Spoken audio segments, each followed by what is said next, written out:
from Hank. Hank is the first person out, so Basie gets himself 2 points for that. Very aggressive here from Mr. Nickname. He's doing the right thing, has to be said, right? He's not. Oh, that ain't that. 10, he takes out 3 Vs. Cool and smooth. That's how he's been doing it and getting a lot of points here. Again, well played, Fargo.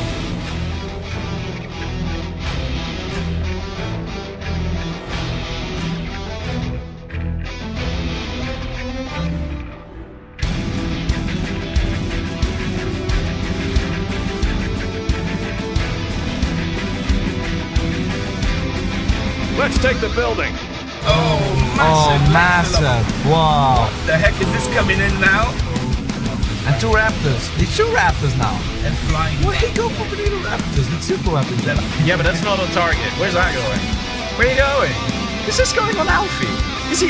Oh, no. You're gonna... Oh, yes, it dropped. Oh, my God. Why would you do this?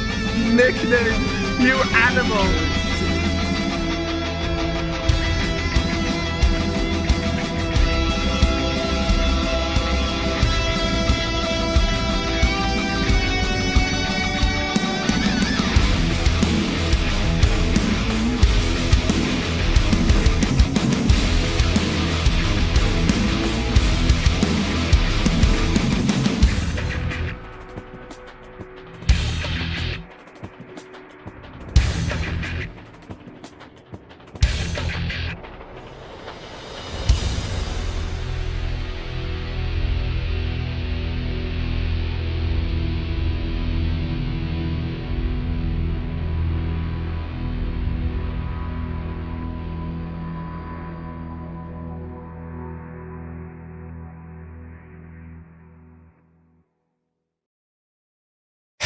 Hello, ladies and gentlemen. Welcome to another live stream. Today we are doing the very nice fundraiser stream for Outpost Live 2024, and we are going to do it with a very nice anonymous free-for-all challenge. We've got a very nice amount of players here. It's all going to be amazing, okay? You guys are going to be in for one hell of a treat.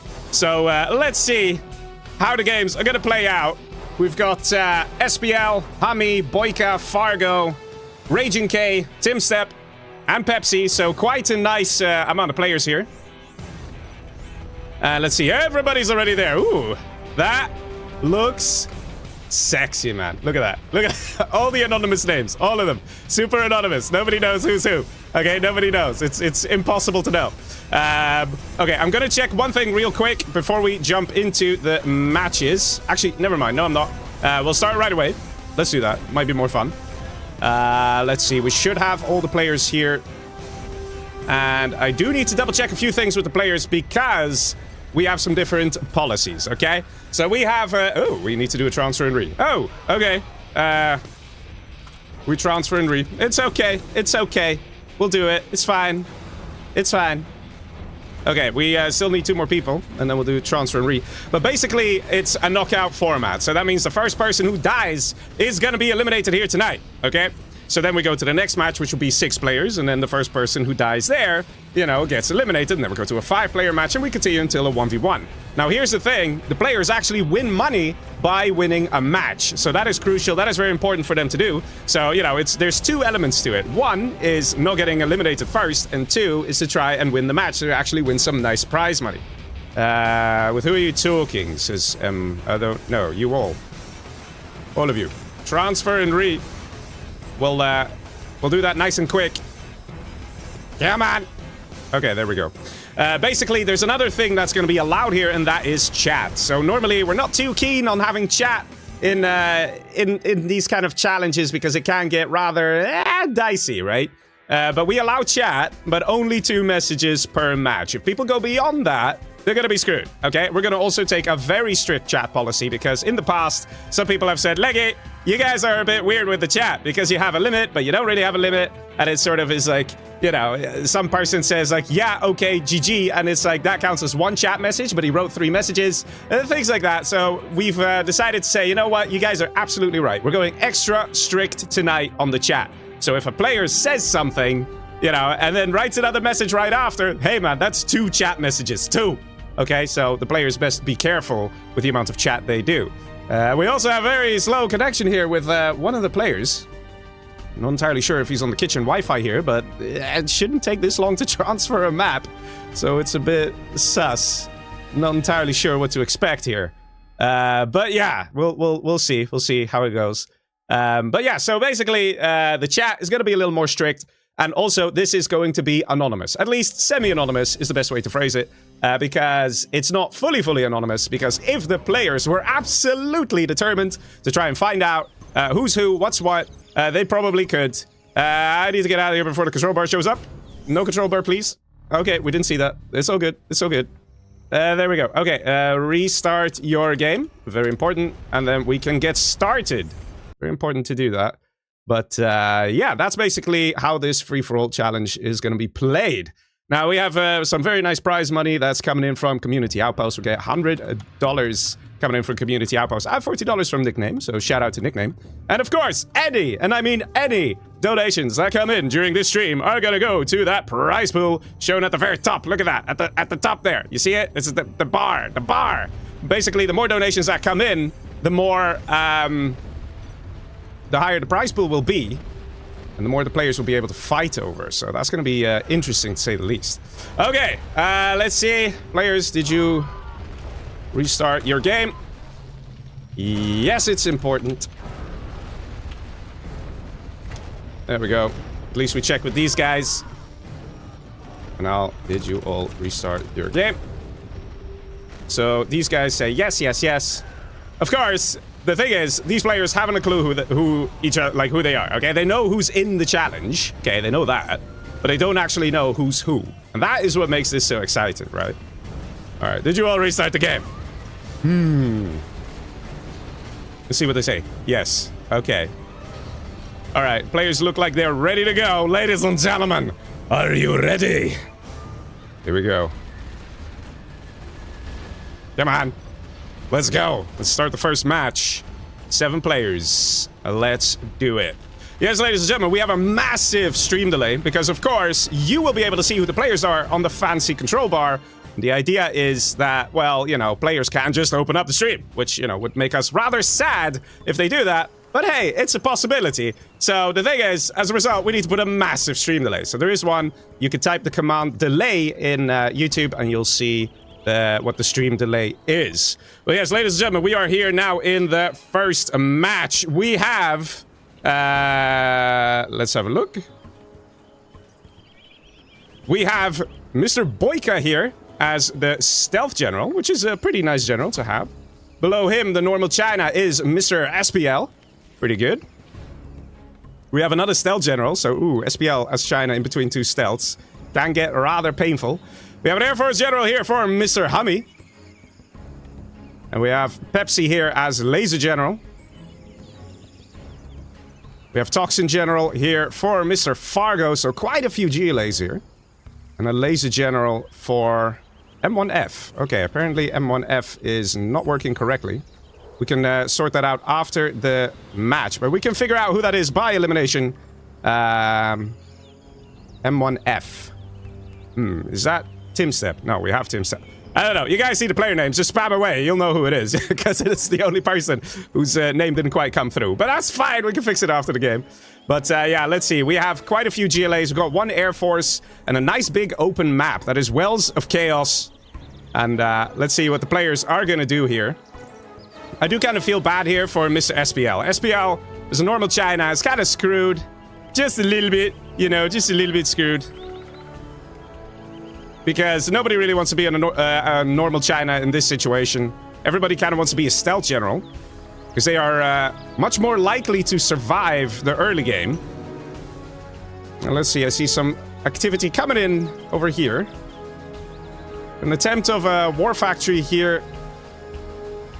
Yeah, okay. So far, everybody's being rather peaceful. We're not seeing anyone really going crazy. Of course, the players don't know who is who. Oh, I think M1F is Raging K. So, let me double check. Let me see if I made a mistake here sending him that name. Yes. Okay, so I have to have a look. So there's a slight problem with his name there. Air Force here going for an airfield and a war factory. Not too bad. We have the SPL China here. Doing pretty well. So far, everybody's quite hesitant on doing a serious attack. We see a very early hijacker. Look at that. Hijacker on a bike from TumStep. Looks like he wants to steal an army already. And he has his mindset on a nice Air Force dozer from the green player that is HuMMi. And is he going to get it? Oh, he is definitely getting that Air Force dozer. And there we go. Just like that. That's an Air Force army steal. Command center placed down. Where's the power scaffold? There it is. Very good. Just like that. TumStep is actually looking to be in a very good spot here. He's gotten oil. He's happily collecting money. And his income is pretty decent too, especially if you compare it to the other players.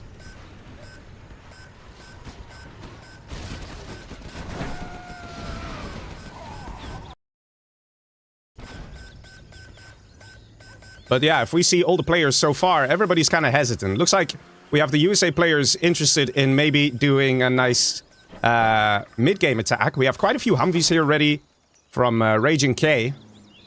Question is, who's he going to go for? And we have an army steal here as well from the yellow player BoYcaH. Damn! So the Stealth Generals definitely bringing the entertainment here tonight. As they start with some early army steals. So far, no one's really in trouble of dying. Let's have a look at Pepsi. He's splitting up his Chinooks. Good idea. So he collects a little faster as well. S&D in the back here gets beaconed by basically everyone. And I hear helixes. Oh, boys, here we go. SPL has a game plan as well. The only problem is it wise to use helixes on Stealth Generals? He's in between two Stealth Generals, and both of them have power as well. So those Stealth Generals can very quickly pump out a whole load of quads. But SPL's going for it. And he's going for TumStep, but look at this! Oh man, you cannot engage this! Oh my god, SPL doesn't care and does engage. Do we have another tunnel? Yes, we do. Oh, boys! Helix is under attack. In all fairness, SPL is trying something, but this is not working at all. Losing all his elixers, this very much exposes him right now. We could see a potential counterattack from the red player now, because he knows those elixirs were a hefty investment. There's no way SPL has any units to defend himself. Red must know this. Do we see a counter push? He can use the scan of the USA Command Center to just have a peek in the base here of SPL and see, like, there's nothing. There's absolutely nothing. We do see him thinking about attacking, but he doesn't look like he wants to commit. Wait, maybe. Red has power and air, says M1A. That is SPL. That's his first chat message there. And he wants to push. But that Dragon Tank Flame Wall is dealing some good damage. Not many units out here from SPL. TumStep could do it. He's got a good army of quads. SPL took a risk. And he's getting punished for it. TumStep survived the attack of the helixes. And we see SPL in a world of trouble here. Not much he can do to stop this. SPL's not even level 3. He cannot call in a carpet bomber. He has to do it with the few units he has. There's a Dragon Tank with a nice flame wall. RPG's running away there. Dodging most of that flame wall, actually. Technical does go down. Quite a few kills need to come in before SPL reaches level 3. That much is sure. Helix is going in. SPL has to try something. He needs to get those kills. He's closing in. Look at that. Look at that. XP coming in. Once he's level 3, he can potentially save himself from another attack. And he's so close. Just needs one more kill. And doesn't get it, unfortunately for him. In the meantime, we see the green player now with a nice Humvee army.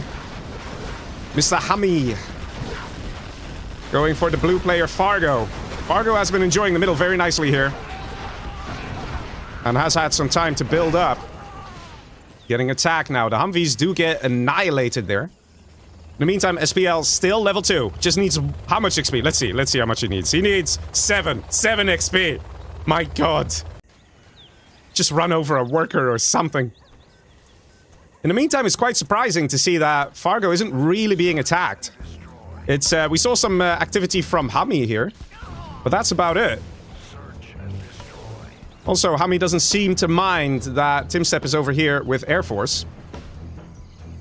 And I'll be honest, SPL has done a good job surviving. He's now calling in a mine drop. This is a defensive mine drop, and we have our first crash warning already. No one's attacking. No one's attacking. What is it? Why is no one attacking? These are pro players, man. We got BoYcaH, who's normally very aggressive. We got HuMMi, who's normally very aggressive. Pepsi as well. Yet the only person who's doing some sort of an attack, the only person, is TumStep. Everybody else is just building up. No one is attacking. It's very peaceful in the map Wells of Chaos. There's not much chaos to be had. Just a lot of prosperity and good vibes, I guess. Oh my god. Do we see a palace out or maybe some raptors? We see an airfield. Stealth Comanche from HuMMi. Could make a difference. But at the rate things are going, it won't be long before we have an actual crash warning, followed by a serious crash warning. People are not attacking. I assumed we'd see Raging K over here with a nice HuMMi army. I thought he would go in for a kill on someone and attack. But that's not the case. That's not the case.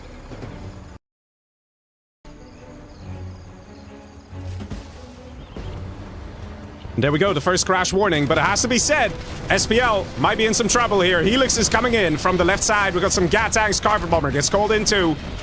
And this is something that TumStep has to be aware of. He sees the mines, he knows there are mines, he knows there's a carpet bomber that's going to be sent out by SPL. He needs to be ready for it, but he's not. Carpet bomber doesn't get dodged, just about gets dodged. GAT tanks getting destroyed. Production getting capped. TumStep is doing it. But in the meantime, we see a push from the green player that is HuMMi. Taking out a supply. Maybe this China will survive. Maybe. But it is not looking good for SPL. There's no dozer over here either. So if that command center gets killed and the last dozer over here taken out, that's it. Artillery barrage. Trying to predict where the units will be. Thank you for your contribution. BoYcaH comes in with a very nice donation there, saying, let's go. 50 euro. Thank you very much, man. Helping to increase that prize pool of Outpost Live. Let's see that artillery barrage doesn't hit the target. Maybe he's got a feeling when he heard the arty. But yes, guys, thank you very much, Mr. BoYcaH. Thank you for the donation. Everything that gets donated tonight is going to go to the prize pool for the LAN event. Artillery barrage doesn't hit. Command center destroyed. What do we still see here for SPL? Basically nothing. He's got one war factory here in the back. He is dozer hunted. He's got one barracks. And that's it. He's got no other production. We do still see some helixes on the side there, but they don't have anything really to stop the army over here. So it looks like the first player who's going to be out is in fact going to be Mr. SPL. Definitely well played here by TumStep. He was paying attention. That has to be said. He was paying attention. When that Helix attack came in, that important Helix attack of SPL, he was trying something. It didn't quite deal the damage that SPL was hoping for. And TumStep, definitely understanding what happened, went in for the kill. That is SPL eliminated from the challenge here tonight. And everybody can breathe easy because all the players who are still here, all the players will move on to the next match. The question is, however, who's going to win this game? Because that's what it's really about. It's about the winning, because that is when you get your prize money. You get $20 for winning any of the free-for-all matches, and then a final 1v1 is played at the end, for which you can win $40. So it's important to try and stay alive. And a lot of these players are good 1v1 players as well. We have the attack here from Pepsi. choosing to back Thank you for your off. contribution. And Wild Communist comes in with one hell of a donation. 1,000 euro. 1,000 euro getting donated here by Wild Communist. Thank you very much. Ladies and gentlemen, I want to see some Wild Communist plus in the chat. That is insane. That is insane. Just like that, the prize pool got what? 5-folded. My God. Thank you very much, good sir. Thank you, thank you. That is amazing, man. That is amazing. I'm telling you, man, this community is great. Absolutely great. Oh, man. Let me just message him to let him know I received it. Thank you for your contribution. Dr. Goldfish also comes in with a donation saying, why do I keep getting snaked with that beer picture? It was not my beer. That's fine, Dr. Goldfish. It said it in the picture. It said it in the picture. My God, 1,000 euro donation by Wild Communist. Thank you so much, man. Really appreciate it. Let's see. There's trouble here for the blue player. That is Fargo. Fargo's trying to do a counter push right now. And he's trying to get close to those power plants. Because once the power is offline, those laser tanks will be paperweights and do absolutely nothing. But for Fargo to do that, he does have to target down the power plant. So there we go, kills one. We still see power for Mr. Pepsi, and he has 20 surplus power, so that's just not going to happen. These laser tanks being absolutely ruthless. We definitely need to see some angry mobs here from Mr. Fargo. Because there's no anti-troop apart from one HuMMi. So angry mobs can easily destroy all this. Especially if you give them lovely AK-47s. Looks like Pepsi doing a good job here defending against Fargo. Fargo did have all middle for this whole time. Quite a nice, decent base.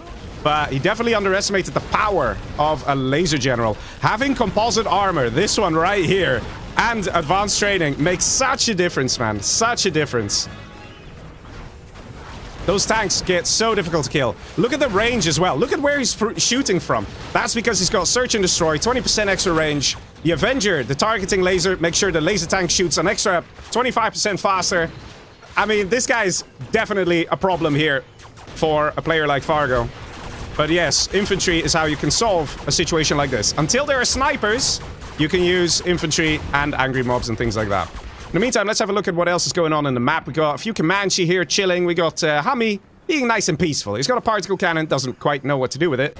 On the top left... Oh! Is that a flying bomb truck? That was a bomb truck in a Chinook. Okay, well, that just happened. Interesting plays here from BoYcaH, who's definitely entertaining us tonight. He's got his own laser tanks as well. BoYcaH with Search and Destroy. He's loading up terrorists as well into a potential Chinook, I imagine. You forgot to capture this building, though. That might be good to get. But you can just see the power of Laser General right here in this match. The rocket buggies are the perfect unit here to deal with a laser tank army. Because you can just kite the enemy and then get away in time. That's the thing.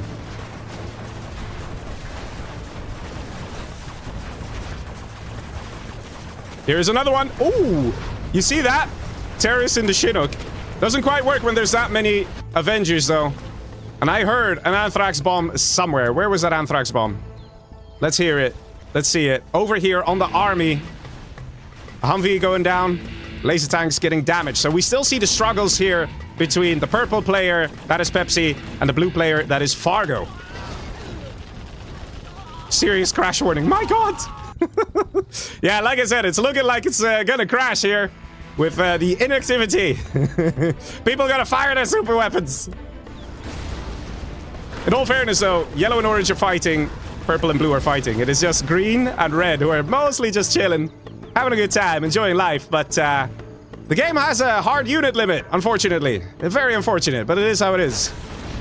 Ooh, that is very creative there from Mr. Fargo. Again, kind of waiting for the snipers to hit the field here. Pepsi is level 5. He has spent his general points. I really hope he got snipers, because snipers are essential when you want to take out a GLA. They instantly kill terrorists. They instantly kill angry mobs. Right now we see BoYcaH in a bit of trouble. And we have a mismatch. Oh my god. Well, to be honest, if it wasn't going to be a mismatch, I was going to do it. It was probably going to be a game crash. Okay. Let me just inform the player who caused the mismatch.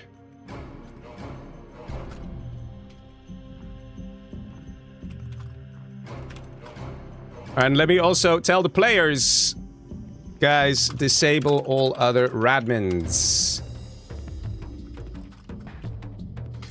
Unfortunately, that does mean we have lost the almighty SPL, because he did get eliminated.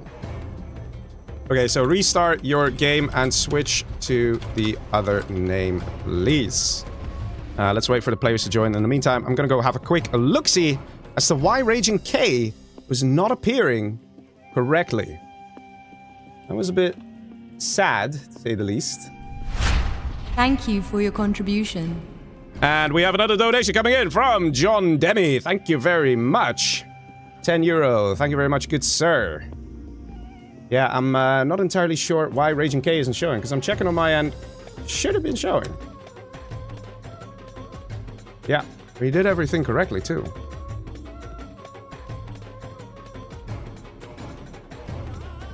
Alright. So we'll have to restart on a 6-player match. I have to restart my game as well. And let's do that right now. John Demi with a donation. Thank you very much. Dr. Goldfish with a donation. And of course, Wild Communist. Oh my god, man. Oh my god, that's amazing. Absolutely amazing. Let's have a look-see. Maybe there is something else going on with the player name Raging K. From what I can see, everything should work on my end with Mr. Raging K. Bit unfortunate that we didn't see his name show up correctly.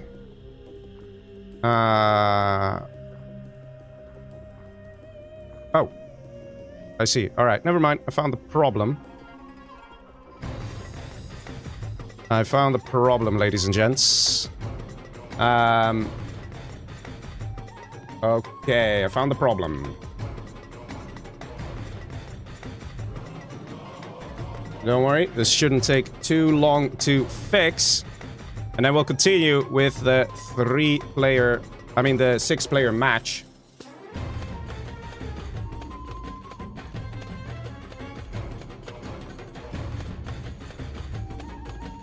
And there we go. Alright, I'm gonna switch off the music real quick. But don't worry, it'll come back online very soon. I promise, I promise, I promise. Alright, I promise, people, I promise. Oh, there it is. The music went offline. It's fine, though, it's fine. Okay, let's see what the players are saying in the meantime. 30 minutes, no action, says Mr. Fargo. Well, I mean, there were super weapons. I'm gonna tell them there were super weapons.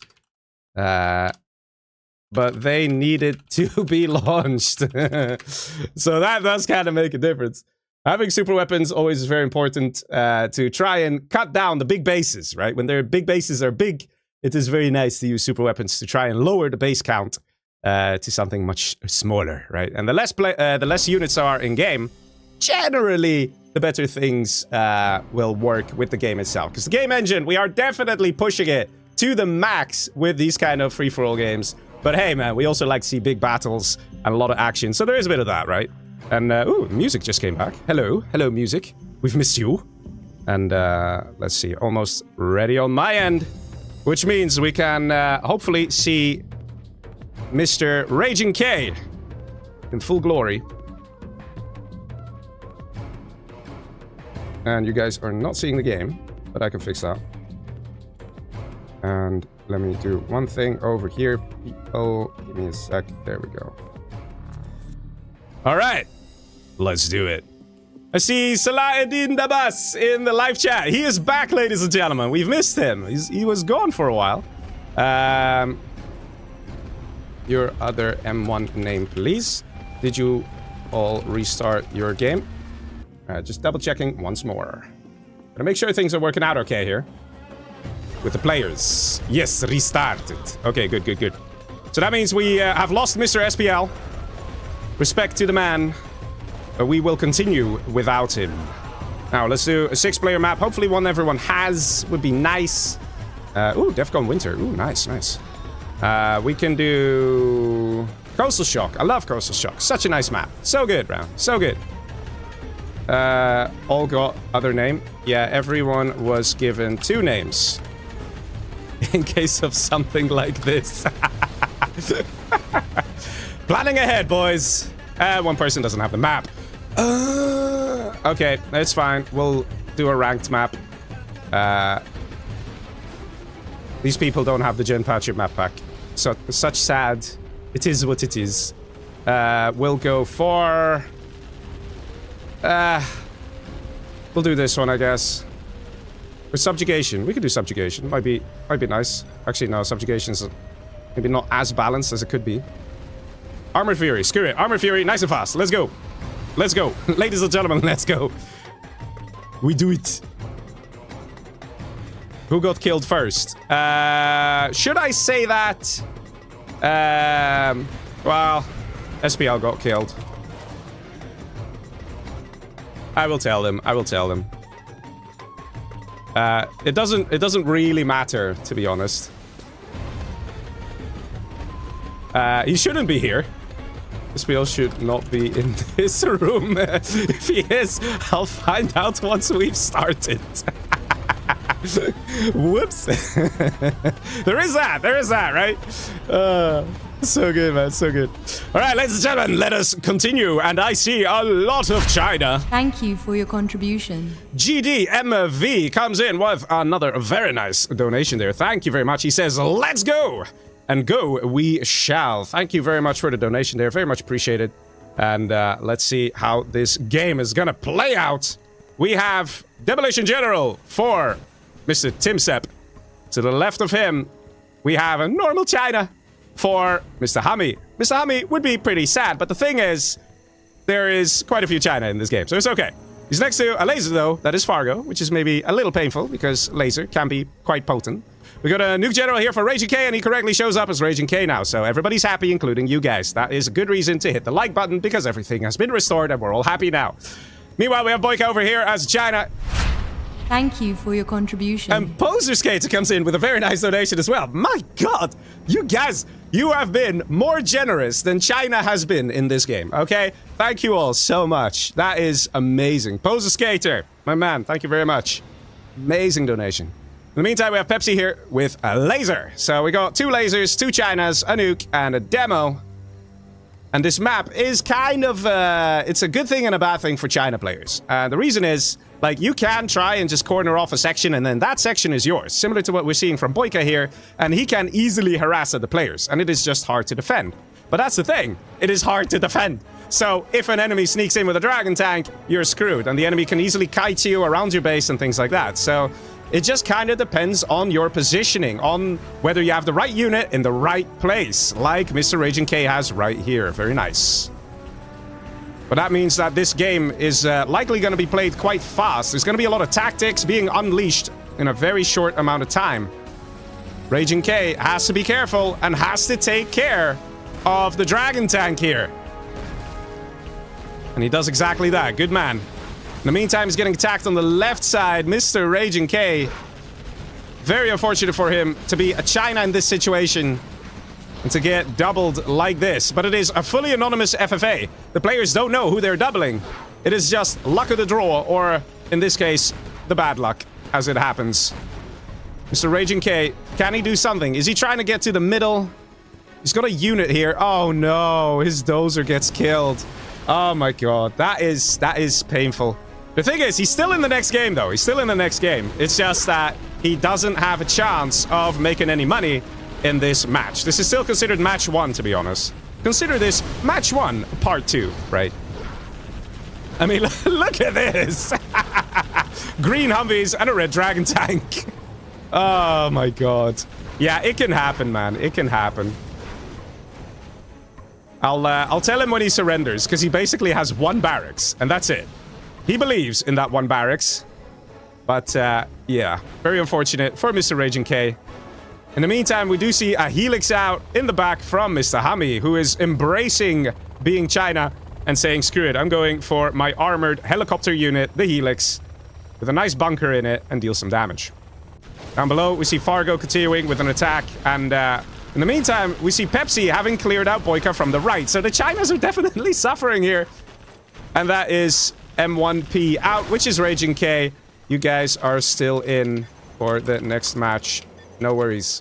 This counts as match 1. Also, no obs. Was going to ask. Yeah, was going to ask.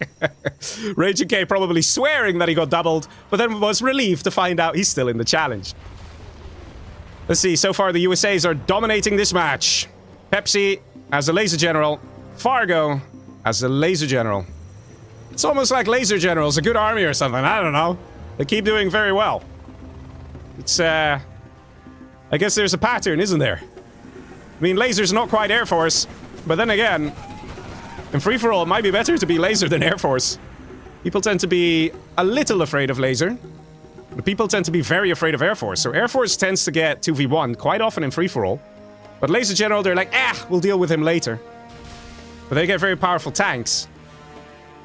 Let's see where this lovely technical of TumStep's going. Oh, there we go. Trying to find a way into the purple base. Oh, driving a little close to the bunker there. What's he trying to find? Well, whatever he was trying to find didn't quite work out. Looked like he might want to pick off a few dozers. There's still 2 dozers out from HuMMi, so it's going to be hard to do a dozer hunt. In the meantime, the USAs are battling it out in the south. Ooh, that laser lock! Nice. Survives, just about.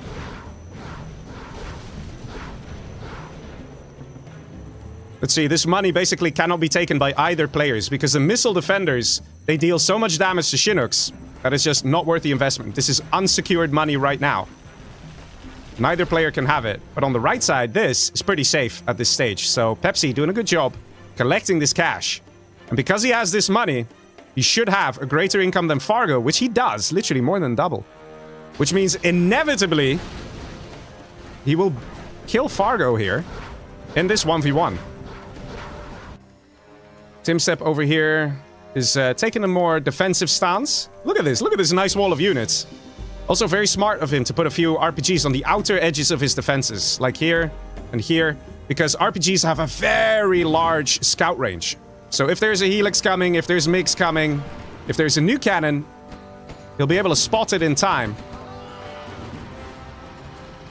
No chain gun here from HuMMi. I wonder what HuMMi's game plan is. Let's have a quick look what he's up to. He's rather quiet here. He's got 4.2k. He's getting another airfield. And he's getting a prop center. Not entirely sure what he's planning to do, because if he leaves TumStep alone, TumStep is going to become very powerful and very dangerous. And HuMMi does have the cash to do something about it. But he's just not spending it.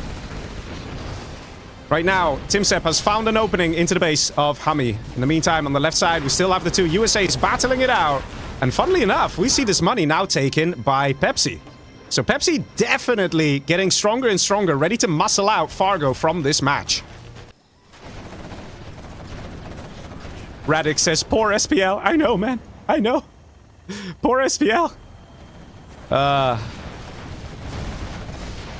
Absolute Wisdom says, when was the last stream where no mismatch or crash happened? Actually, in challenges, most of the challenges don't have mismatches or crashes. It is just... It's, let me put it this way. You can see the amount of crashes happening based on how many GLAs there are in a match. The fewer GLAs there are, the less likely a game crash will happen. Because GLAs tend to have huge bases. They tend to be hard to kill. So they tend to create a lot of units, a lot of structures. And another army that is notorious for increasing the chance of game crashes is infantry. So if you have infantry generals and stealth generals in a match, there's a very high chance it'll crash. And if you saw the amount of GLAs we had in the previous game, yeah, that isn't looking too great. But on the whole, it's not too bad, especially in challenges. There tends to be a bit more aggression going on. Ooh, not the best micro here from Orange. He's got to be careful, though. He's definitely ahead on income. But that doesn't mean he can completely waste units. Another thing is Fargo's already level 4. You can see the KD ratio difference here. 1.57 versus 0.75. That means that Fargo, his units are twice as useful before dying compared to Pepsi. Nice hit. And the sniper there from Fargo, definitely very useful. We need to see some snipers out of Orange here. Pepsi finally reaching level 3. He can finally get his own snipers. A big push coming in from Mr. TumStep. We saw TumStep play aggressively in the first part of match 1. And he's doing it again. He wants a kill. He wants to take someone out. And we have HuMMi flaming his own barracks. Why you do that, HuMMi? Why? There were people in that barracks, man. Have you no heart? My god. Let's see. Do we see any Scud launchers? Any rocket buggies? Anything like that? We don't. We only have one arms dealer as well. That's quite unexpected, to be honest, for TumStep at this point in time. He's got 14k per minute. Got some demo bikes in the mix. It is no rules, so demo bikes are allowed. Very nice hit, killing 2 dragon tanks. A single bike.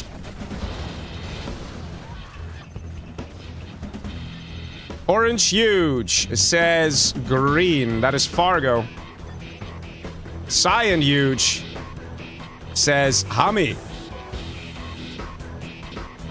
I think both of these players, or both of these sets of players, are locked in their respective 1v1s. And they don't care, man. They want to take out the other guy. A10 strike gonna come in. Excellent choice from Mr. Pepsi. Pepsi is just richer, so even though the KD of Fargo is better, and Fargo can do more with his units, Pepsi just has so many more units that it doesn't really matter. And there are the snipers. Look at the impact. Look how important it is to have snipers in these situations. Premature attack from the Humvees. Needs to go back. Needs to wait for that A10. That firebase can do some damage here. Humvee's getting taken out from Mr. Fargo, and it looks like we have an exposed Fargo, and Fargo just surrenders. And that is Pepsi taken out. Fargo, the southern hemisphere of this map, belongs to Pepsi. That is something that should do something here for Mr. TumStep. TumStep should scratch his head a little and be like, am I strong enough to take on the man Pepsi over here with a big Humvee army? Can I do that? Should I stop attacking HuMMi? That's what needs to happen now. That's what it's all about. Let's see. Pepsi definitely controls this match right now. He's got a match victory in the palm of his hands. How does he choose to do it? How does he choose to get there?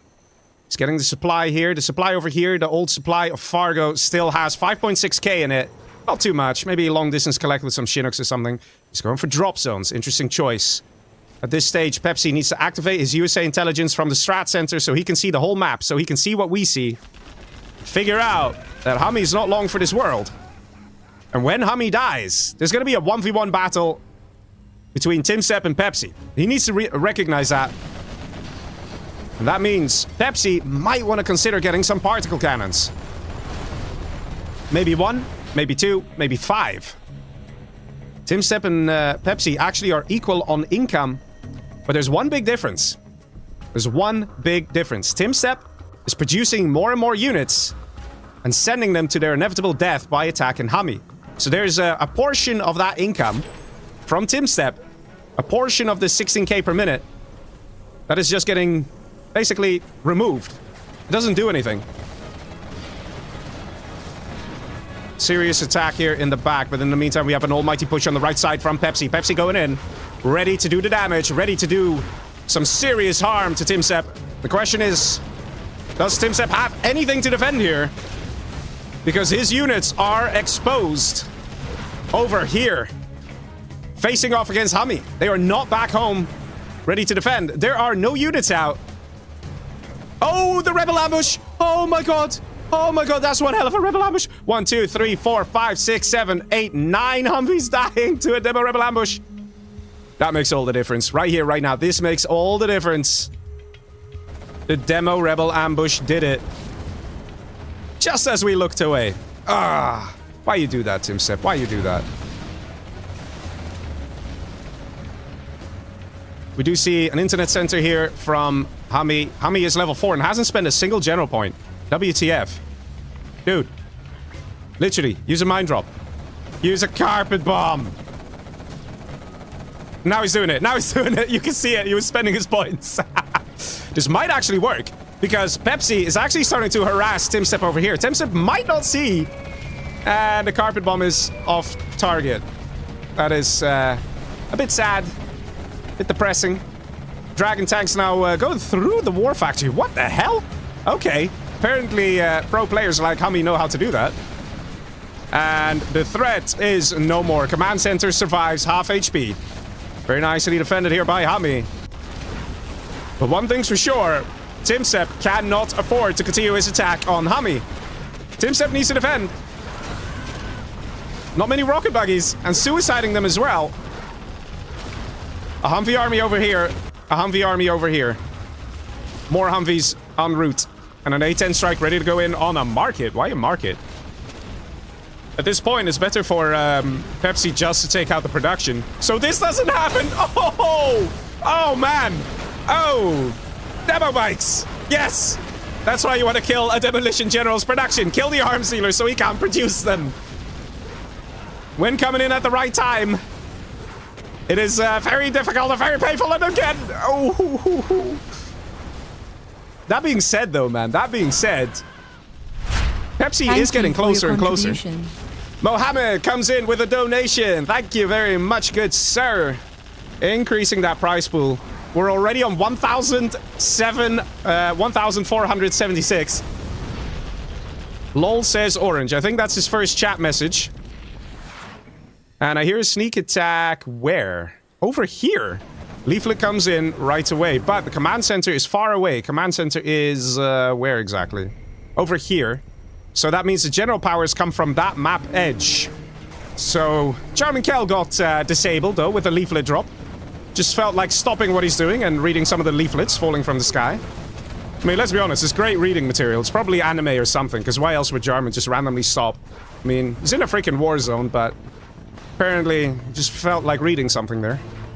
Spectre gunship comes in, gonna take out sneak attack. Not too many units here. Funnily enough, we now see a push from HuMMi, dealing some good damage to Pepsi. And this is what I was saying before. If Pepsi invested in particle cannons, he would have a much easier time because he could instantly kill both arms dealers here with one particle cannon beam. The lack of super weapons here is making it more difficult for Pepsi. He might still succeed. But if another rebel ambush comes in and one good demo bike, then basically this Humvee army is toasted and destroyed. So there is that.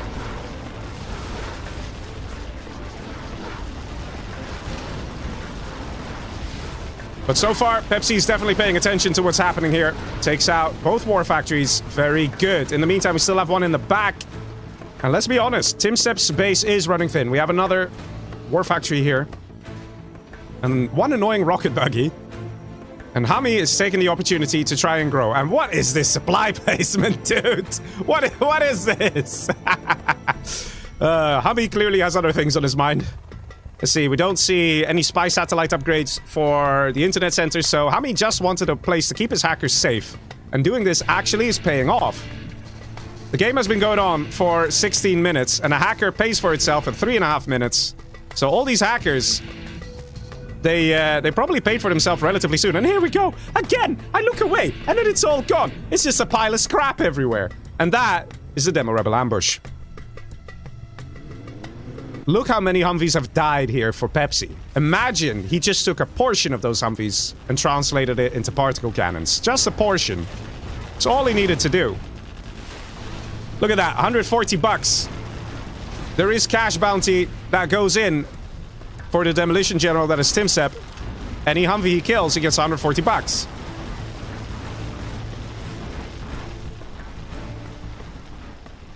And these demo bikes are just too good. Too freaking good.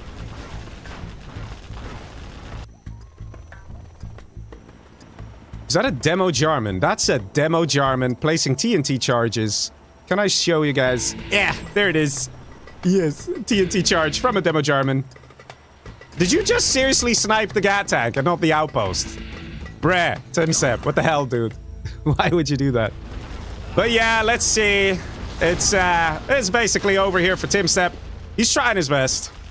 He's hoping, absolutely hoping. Ooh, nice. He's hoping that HuMMi is doing something. He's hoping that Pepsi is making mistakes. But Pepsi early on invested in a decent amount of drop zones here. So there is money coming in for him. He has secondary economy. Command center has been taken out. So no more rebel ambush coming in from TumStep. TumStep isn't even rebuilding his command center. And he doesn't even really have the money to do so either. Let's see the China player over here. That is HuMMi. He's getting a whole load of helixes. Which again... if he had spy satellite, he would see that that's not a good idea. Helixes will die to mass Tovies because Tovies are still anti-air units. They got the tow missile. And that's pretty decent against helicopters. GG says TumStep, and he dies. He dies to the almighty Pepsi here, the laser general, who moves forth to QQAs. Look at that. Going all guns blazing towards the player that is HuMMi, who's been suffering blow after blow, but has reached second place in this match. Which unfortunately is worth nothing for him. He did a good job, though. Here comes that carpet bomber. Gonna do a bit of damage. Takes out 3 HuMMis, 4 HuMMis. Oh, 8 HuMMis in total. Not bad. But just the sheer volume of HuMMis here makes all the difference. And there's nothing HuMMi can do here to stop it. Absolutely nothing. He's got his Lixes in the back. Look how hesitant he is. He knows he cannot engage this. Sending an optimistic RT over here for some reason. I mean, you're better off doing it closer to your command center. But either way, it's hard to guess where an enemy is going to go. I think we have a bit of a mismicro here from Pepsi, which indirectly led him to save his HuMMis from the RT barrage. Command center under attack. HuMMi level 5, not spending his general points. Could do so right now. And he does right now. Do we see an EMP? Do we see something? Anywhere? Anywhere? Yes, we see one EMP. Is that going to hit the target?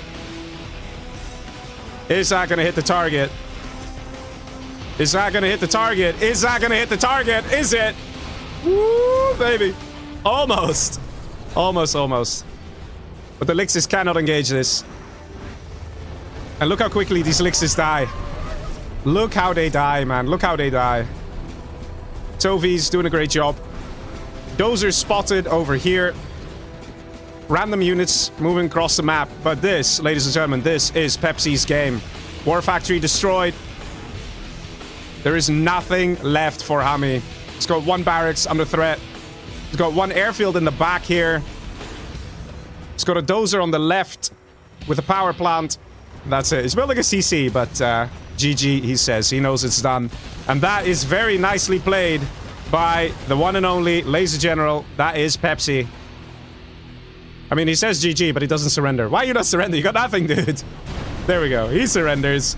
Well played, Mr. Pepsi, who wins himself 20 bucks. Hey, not bad, man. Not bad. So, congratulations to Mr. Pepsi for winning the 7-player match.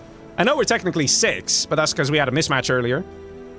But this counts as match 1. So now we are going to venture into the 6-player match. You know, not this one. Not this one. Just, you know, forget about this one. I mean, it's a good match. Don't forget about it. But forget about it being 6-player. You know, this is a 7-player. You see, it's not a hexagon. It's a heptagon. You know? Yeah, I know my shapes. I know my shapes. Get lost. I know my shapes. It's a heptagon, okay? There's an extra circle somewhere in there, okay? You just didn't see it. That's just it. Lots of cash collected here by Mr. Pepsi. I mean, now you can see the anonymous names, right? This is what the players see. Like, must be hella confusing, you know? But there we go. We're still M1, match 1. That is now finished. Nicely played here. Lots of kills from Pepsi. Lots of cash from Mr. Pepsi. Ladies and gentlemen, are you ready for the next match? Change your name to one of the M2 names. Did anyone restart their game? Let's start there, because if anyone restarted their game, we gotta restart our game. And I can't believe it, guys. The donations have been absolutely phenomenal. Again, big shout out to Wild Communist there with a €1,000 donation. We also had a €100 donation from Poser Skater. Can you also not to say who was out? I will say who is out, because some of you will surely check the stream anyway. So there's that. It's not interesting. Well, I'm sorry. But I will say who is out after every match. This match was SPL. Okay. Alright, let's host. And we go to DEFCON. So yeah, that's the stance I'm taking here. Some players will be too tempted to open the stream, so they will. And they will see who got eliminated. So because of that, might as well just say who got eliminated. Because that way it's fair to everyone. And nobody can, you know, snake around. But yes, we got €1,000 donated by Wild Communist. We had Thank you for your contribution. we have glasses coming in with €29 as well. Thank you very much. If anyone restarted their game, let me know. Because if one player restarts, we should all restart. If no one... okay. Okay, then we should all restart. Everyone restart their game. But yes, we had Poser Skater come in with €100. We have glasses just now. Thank you very much. He says, just completed. He's talking about the donation goal. Thank you very much. We also had, let's see, GDMV with a very nice donation there, $50. John Demi, Dr. GoFish as well. He helped. B Legacy as well with, I think, the first donation from B Legacy. So big thank you to B Legacy. My God. It's amazing, right? It's amazing. But yes, ladies and gentlemen, you'll be happy to know that the next match we're going to play is going to be on the one and only DEFCON 6. You guys know the map, right? I think you know the map. You may have heard of it. Maybe. Some of you may have even played it once. Maybe. Some of you, you know? But yes. Let's have some DEFCON 6 action right here tonight. Thank you for your contribution. And Red vs. Blue comes in with a €50 donation as well. He says, LAN 2024, let's go. My God. Guys, believe it or not, the prize pool is currently already higher than it was at the end of last year. At the end of the tournament last year, right? If you take that prize money compared to what this year's prize money is right now at this point in time, it's already higher now. This is insane, man. Thank you all so much. It's going to make... the battle's a little more intense at the LAN event, because yes, it is a LAN event, which we will also live stream on this channel. So hey, you know, it's a good idea to subscribe. You can see me, like, literally the guy you're listening to right now. I mean, you know, the one who's a bit, you know, I can be a bit loud, you know, just a bit like that guy. You can see his face, you know, you can see my face. It might be fun. Dr. GoFish is coming. RVB, who just donated, thank you very much, is also coming. So you can see him as well. And basically, our plan is to have a lot of cameras everywhere, okay? So you can see not just us, but everyone attending to an extent, okay? To an extent. I mean, some people in the back will probably be a little pixelated, but we accept those things, right? That's fine, that's fine. And you can see our setups, and we're gonna try and take you along with the journey. So if you can't make it in person, you can at least experience a little bit of what it is like. And I think that's gonna be fun. So yeah, ladies and gentlemen, because of that, you have to subscribe. You have to follow. Also, people on Twitch, awkward question coming your way, but we're streaming on the Community Outpost Twitch channel, right? It's all working okay? Yeah? I saw Leggy AI isn't working, but for the rest, everything's okay, right? We good? We good? Wait, we're missing someone. Why are we missing someone? Can we not miss someone, please? Please not miss someone. Okay. Check Discord. Okay, I checked Discord. Okay. Okay, I'll check Discord. One sec. Players want me to check the Discord. I'm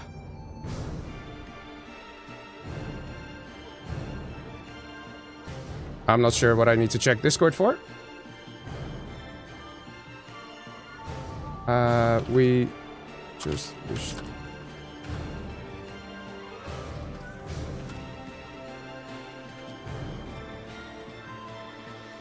Okay.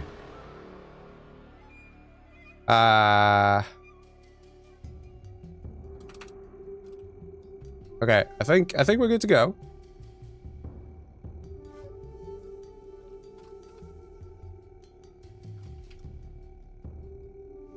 There's a bit of confusion with the rules with the players. Bit of uncertainty. But we'll get that sorted.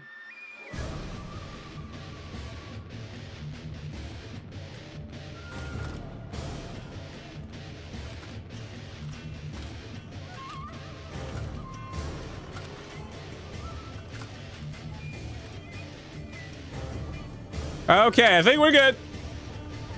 Okay, ready? I think we're ready, boys. I think we're ready. The confusion has been cleared up. Let's go.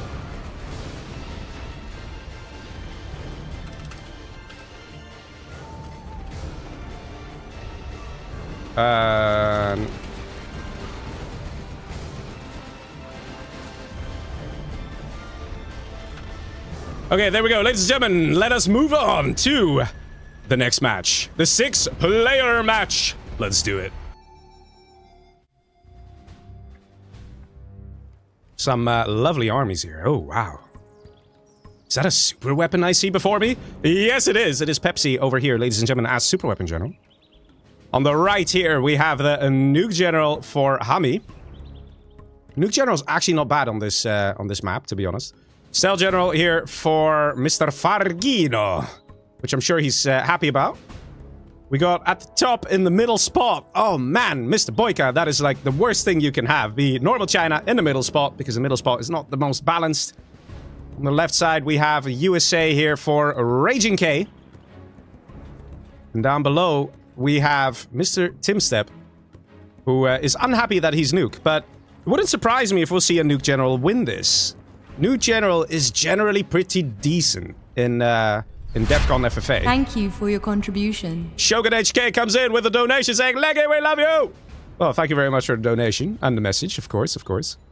But yeah, it's... Nuke General has one of those things where you just kind of look at the army and you're like, lol, it's a Nuke General, who cares? So generally, people don't care too much about them, and they might be more worried about a super weapon general who gets alphas. So statistically, because at the end of the day, the players want to not be the first one out, but also want to be the winners of the match, a super weapon will have a bit more of a target on its back, just a little bit.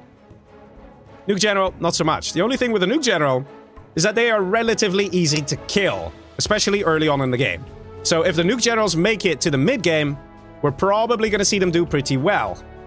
Let's see, Battlemaster from HuMMi doing a bit of scouting, and there's a worker over here. Sneaky worker. Look at him. Not even having shoes, but he's still running the distance and doesn't get spotted. Technical gets intercepted. Very nice. And does that worker get spotted? It does not, ladies and gentlemen. It does not. But funnily enough, we already see a prop center being built. So if this worker comes a little too close to the prop, we might still see HuMMi finding that worker. And going for a fast prop center is actually a really nice idea. If he gets a fast Lotus with a few overlords, he could completely destroy the GLA early on, because the GLA has a bit of trouble dealing with overlords. It's only later when they have a load of buses and rocket buggies and things like that that they can have an easy time doing it. But fast overlords coming in the mid-game, in the beginning of the mid-game, makes a difference. And here we go. Worker does get spotted just in time, and the prop center is up. So, just like that, HuMMi is actually looking like he's in a pretty good spot. In the meantime, look at this. Look at all the super weapons, super weapon EMP Patriots. We have 4 defenses. 4 super weapon EMP Patriots. 4! 4! We have optimistic Rangers going to the left side to try and capture some oils. Very optimistic. And he retreats. Yeah, probably not a good idea. Very optimistic indeed. The USA over here, chilling quite nicely. We got BoYcaH over here, chilling quite nicely. Also getting a prop center. Generally, you don't see the China getting a prop center too quick. Normal China. Normal China is kind of a crappy army until the late game. But even then, if you find their hackers and kill them, you just kill the China. So, in no rules, normal China is pretty crappy. Like, just all around. It's hard to really do anything. That's why normal Chinas tend to go for helixes. That's probably one of their best units. Or just nice amount of airfields with MiGs. But we're not seeing that happen here from Mr. BoYcaH. See one airfield out. Don't know if he has black napalm. No, I don't know. I don't think he has. Otherwise, I think I can see that on my screen. But as it stands, it is pink who wants to face off against red.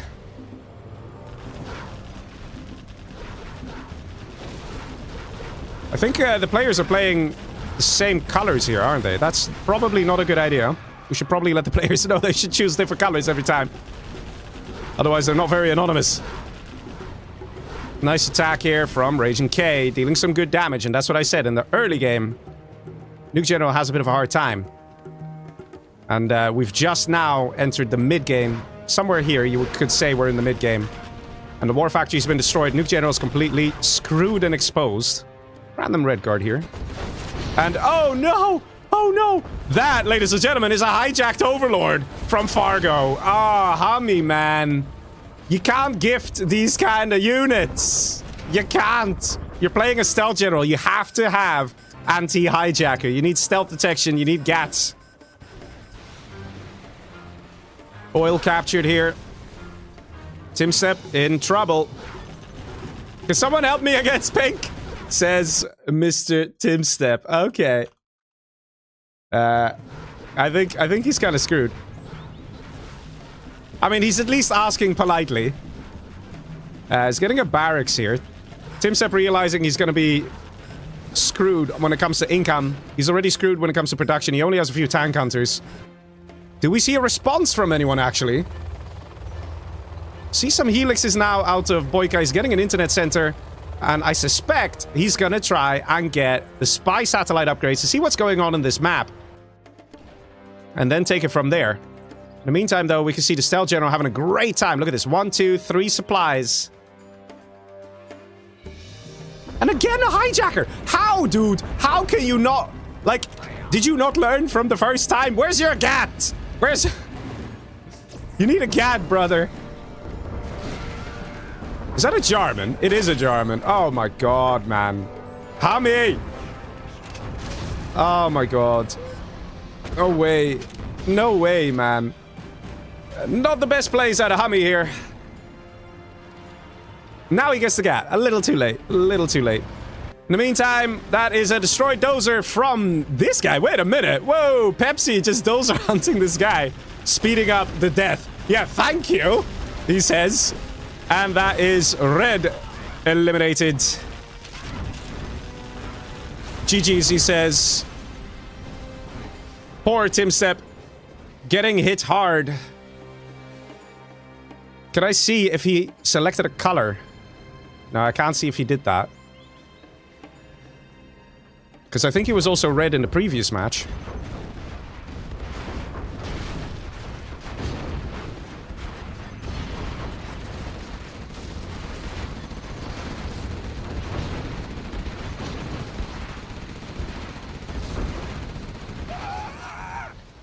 Probably Raging K, the pink player here, figured that if he rushed the guy down below, that this guy would not expect to get rushed.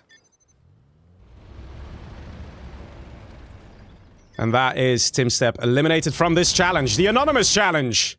People are attacking one another, unaware of who they are attacking.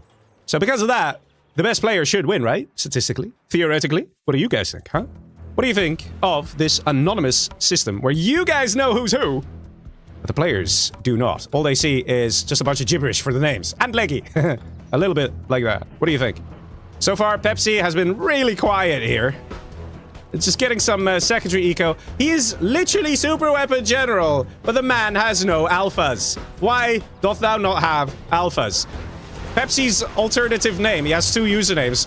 One of his usernames is Phi Alpha. The lack of alpha is depressing. Come on, man. Come on. It's like calling yourself Mr. Overlord and then you don't build Overlords, you just build Battle Masters. Why would you do this? Oh my god. Let's see, is everything okay here? HuMMi, how's it looking? Is everything okay there, buddy? Are you hanging in there? Are you sort of hanging in there? Because there's a bit of a giant scary boy above you called Fargo who's having a great time and nobody seems to care that he has all this middle. But I suspect Pink is going to change that. The reason I say Pink is going to change that is because Pink, he knows how to play aggressive, okay? Raging K, he knows how to do that. What? What? Oh. Okay. Never mind. Never mind. Pink is totally gonna go for Pepsi. What? What is that? The A10 borked out a little bit.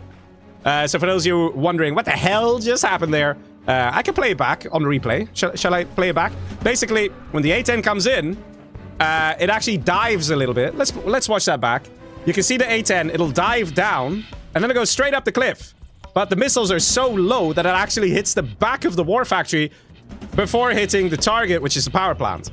So, you know, the only way to avoid something like that is to build a command center, let's say, here, so that the A10 comes from the bottom side of the map, and then the angle of attack from the A10 will be different, and it'll hit the target. In the meantime, we see the surrender of Mr. HuMMi, who's been struggling a little bit against Mr. Fargo. We will see HuMMi again in the next match. And let's see if Fargo... Did he actually steal an army? It doesn't look like it. It's definitely one of the best things you can do as a stealth general. You can easily steal an army. And here we go. There we go. Raging K still going for it. Is orange big? Asks Cyan, which is Pepsi. And I'm sure that all the players see that orange is rather massive. We see Spy Satellite level 2, so BoYcaH can see the map with his internet center. And the USA players can see what's going on with the USA intelligence. Sech NQ says, yeah, it's working fine. For Twitch, I imagine. Thank you, thank you. And we see a bit of a sandwiching coming in here for poor old Fargo. You know, he's... when you're in a situation like this, when you see a USA who's committed to destroying your middle, it's always a good idea to consider completely selling off the entire middle. Just sell every building. Get out of there. Because you're gonna lose everything anyway. If you sell everything, you get a bit of cash back, which is nice, but most importantly, you make sure that this guy doesn't reach level 5. Because he's gonna get a lot of XP for killing all the defenses and all the buildings. Let's see. Cyan, Mr. Pepsi down below. Doing some damage. And do we see an attempt from Pepsi to take this island? It looks like yes. And Pepsi completely doesn't care. He's facing off against a stealth general. It's like, hey, I'll just send 3 freaking dozers. All of them can be captured by 1 hijacker. You know, just gonna make it nice and easy for Fargo to capture them. It's a bit of a risky play here. Let's put it that way. Generally, you don't want to do this. Ooh, that is 1 full building. I didn't expect it, and neither did Pepsi. But yeah, sending this many dozers completely exposed. Thank you for your contribution. Alfie Ace comes in with a nice donation there. He says, have a great time at the LAN, guys. We'll be with you in spirit, dudes. Thank you very much, Alfie Ace, a legendary streamer and caster who has his own YouTube channel, his own 0-hour casting YouTube channel, specialized in 1v1s. You should definitely check him out. If you type in his name in YouTube, you'll find him. He's a great guy.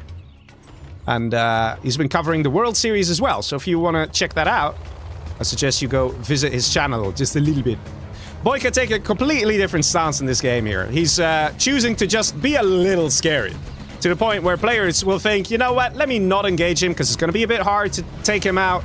And BoYcaH, in the meantime, is focusing on secondary eco. We got some hackers in the back. He's got 1 nuke silo that I suspect he will simply not launch. He'll leave that guy on 000 on the timer, ready to fire when he needs to keep himself safe. It's basically his insurance policy. Let's see, finally we see an airfield going up. But I don't think Fargo is just gonna forfeit this island. I think he's gonna be like, hey man, I want this spot. Oils have been taken by Pepsi. Pepsi doing a good job. And there is that dozer snipe. I mean, you know, just saying. 3 dozers. Just casually going here on their own. You know? It's just, yes, yes, ow! Oh my god! Oh, it's still alive! No way, he saved it! Yeah, but I mean, you're still gonna capture it though. Yeah, I mean...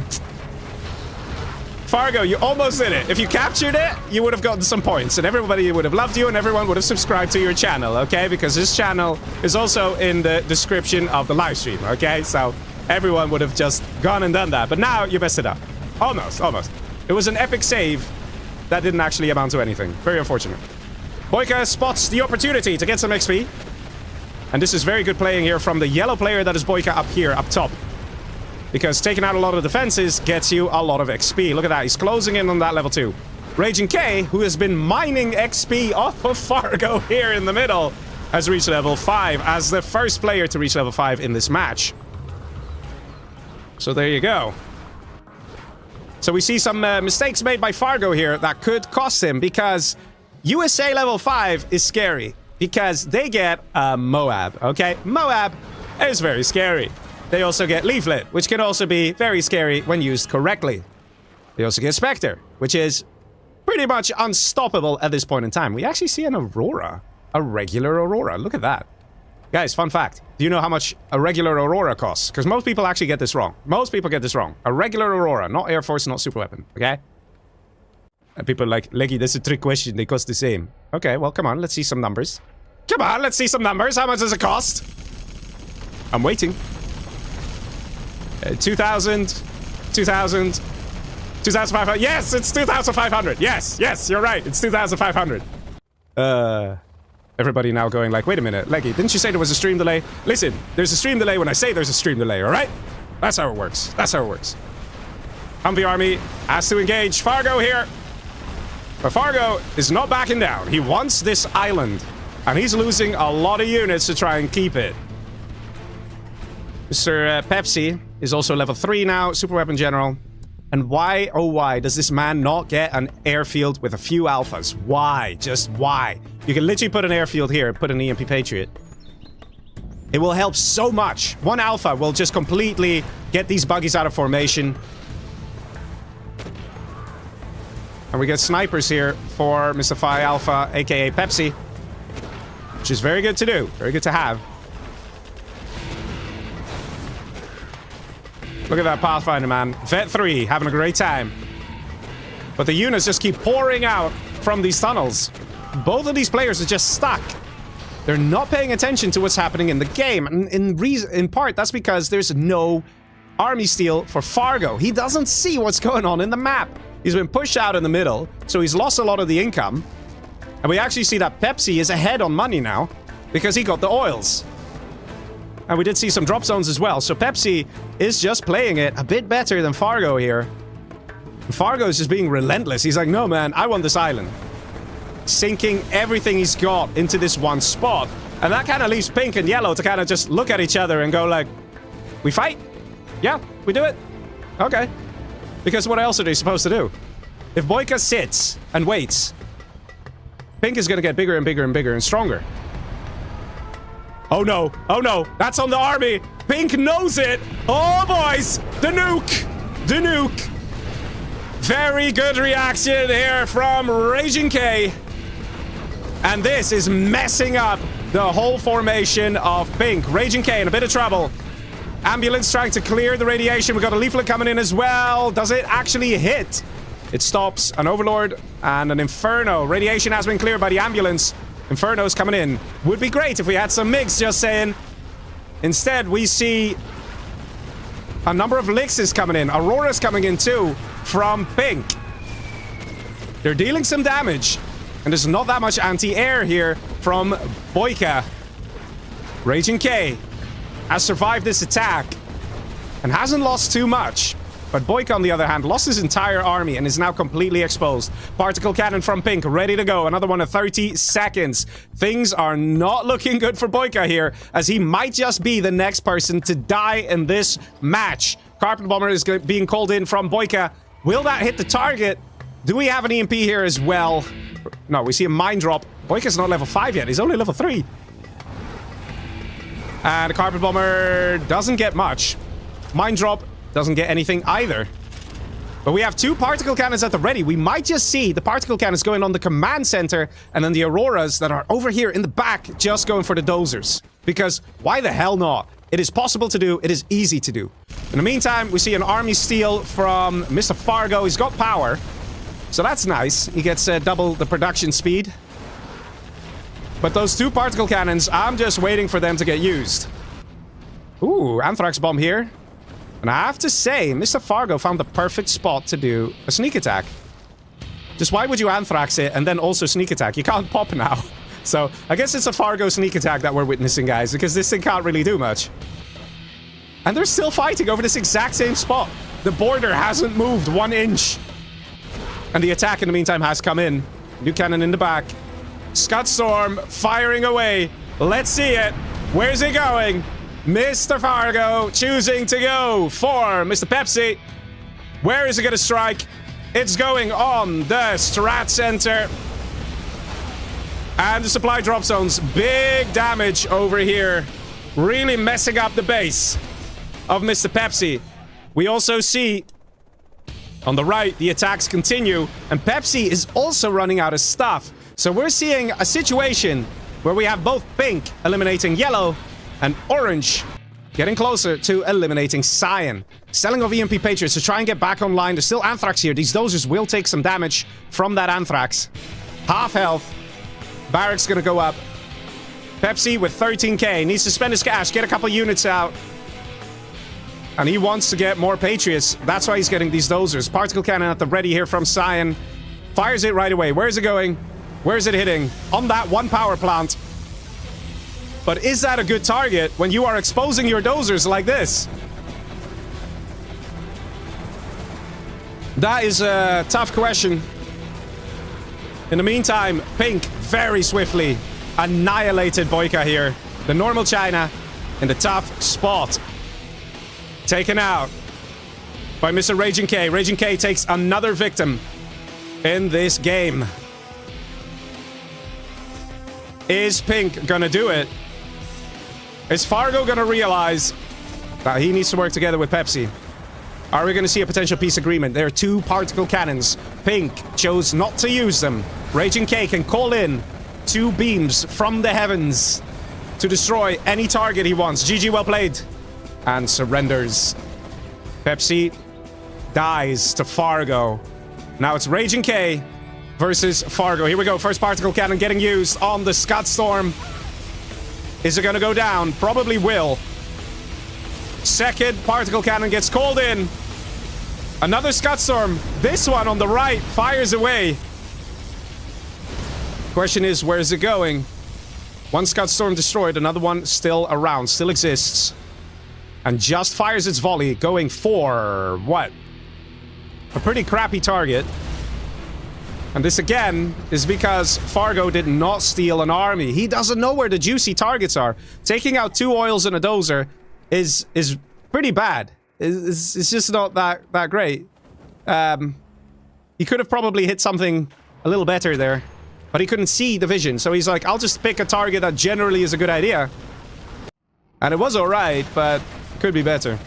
2 oils getting taken out by an insta Moab hit. Very nicely done by Raging K. And we see mass selling of buildings here. But, Fargo, what you got, buddy? What you got? What you got to defend against the Humvee spam of the USA? We don't even see radar van scan. How do you not have radar van scan? We're 22 minutes into the game. Okay. Alright. He's busy getting the oils. That's a good idea. Raging K has an insane amount of power. Look at that. A surplus of 59 power. 59 power. He's not laser general. These power plants only give 5 power each, and he has to upgrade it for a total of 10 power. He has a surplus of 59 power. It's insane.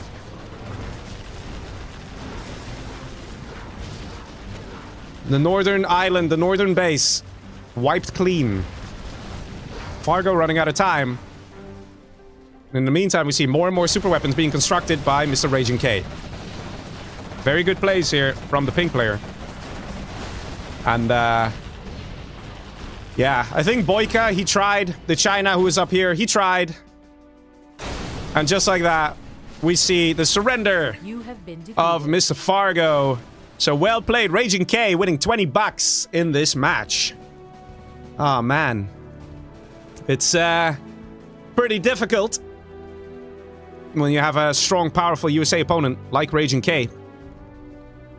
It's definitely hard for the other players, but they have to pay attention to the map.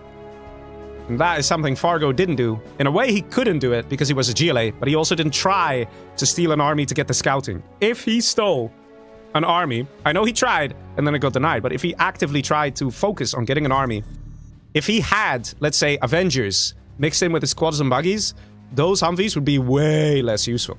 Those Humvees of pink would die much quicker. So it's things like that. Stealth General in itself, quads and buggies, you can get very far. But in more complex situations, a Stealth General remains limited. Stealing another army can make a huge difference at that. And yes, ladies and gentlemen, that was a 6-player match. Let's move on to the 5-player match, which is Chunk Island. I love Chunk Island. It's great. It's great. And why people not have the maps, man? Honestly. It's fine, we transfer and re. But yeah, ladies and gentlemen... Oh, wrong names. Wrong names! You wrote the wrong names! Such snakes, man. But yes, ladies and gentlemen, what do you think of the games tonight? Is this good stuff?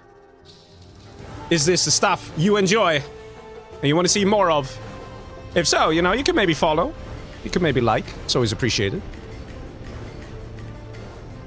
Sultan of Snark in Twitch chat says, I think pro players might be able to deduce who's who by how well they played. You'll be surprised. You'll be surprised. You're right to an extent, that's how it is, but it is a lot harder than you think. A lot of the players, for example, you can tell, right? For example, in the Armored Fury match, the 6-player match, not the DEFCON one, but the one before it, you could see that Fargo's KD was higher than Pepsi. So it's those small things where Fargo might be like, am I fighting Pepsi? Because Fargo will be aware that he is slightly better with micro and will have an easier time taking out a player like Pepsi. Pepsi has to win the game through strategy, which is exactly what he did and how he managed. He managed to edge his way closer and closer, kick out BoYcaH, get extra supplies, and have extra income. So it's like Pepsi knew that he needed more manpower to overthrow a good player like Fargo, and that's exactly what he did. Let's transfer. I don't know who we're missing, but... So those are the things, but for the rest, everyone is just completely looking anonymous. Wait, didn't someone else have to transfer as well? Okay. But for the rest, everyone's completely anonymous, and it's hard to find that play style where you're like, okay, this person is that guy, this one is that guy. I think if you know everyone inside and out, then yes, you will be able to tell, but these players play so many other players, it's gonna be so hard to figure out who's who. Okay, restart the game. Let's do it. Oh, man. But definitely good games. Also, thank you all very much for those amazing donations, man. Those amazing donations. Gorgeous stuff.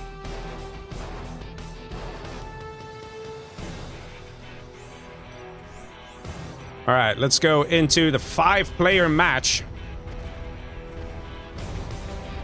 Okay.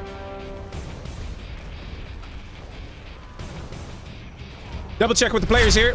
Thank you for your contribution.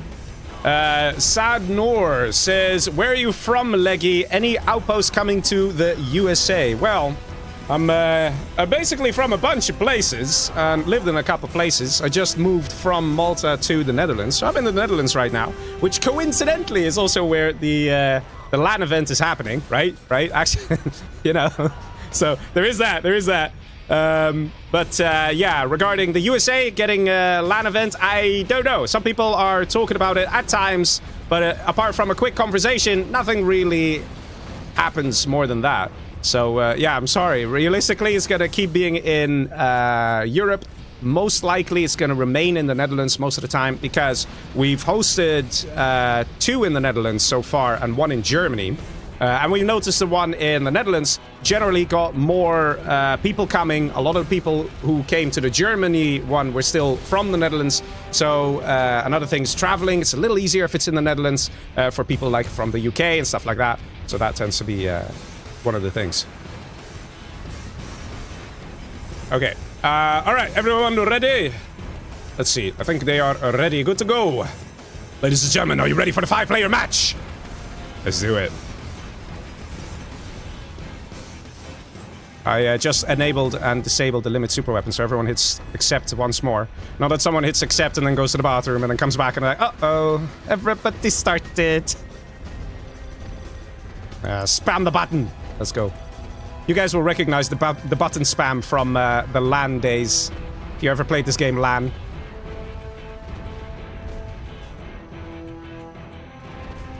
Yeah, I don't know who that is. I don't know who that is.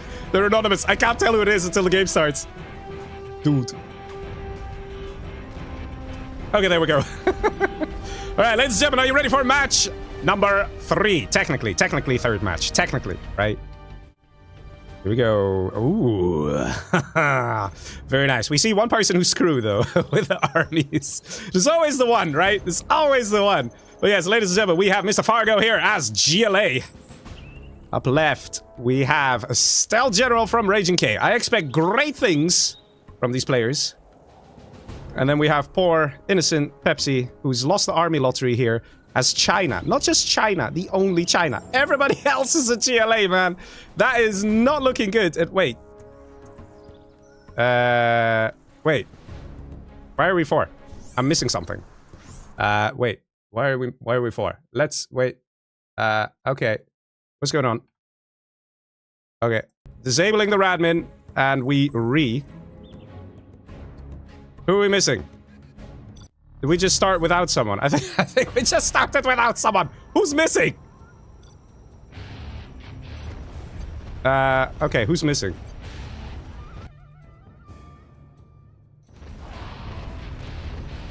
Okay, who got eliminated in the previous match? That was TumStep. TumStep got eliminated. Let me message as well. We were missing someone. No, you don't continue.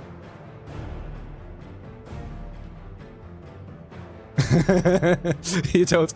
Why? We're...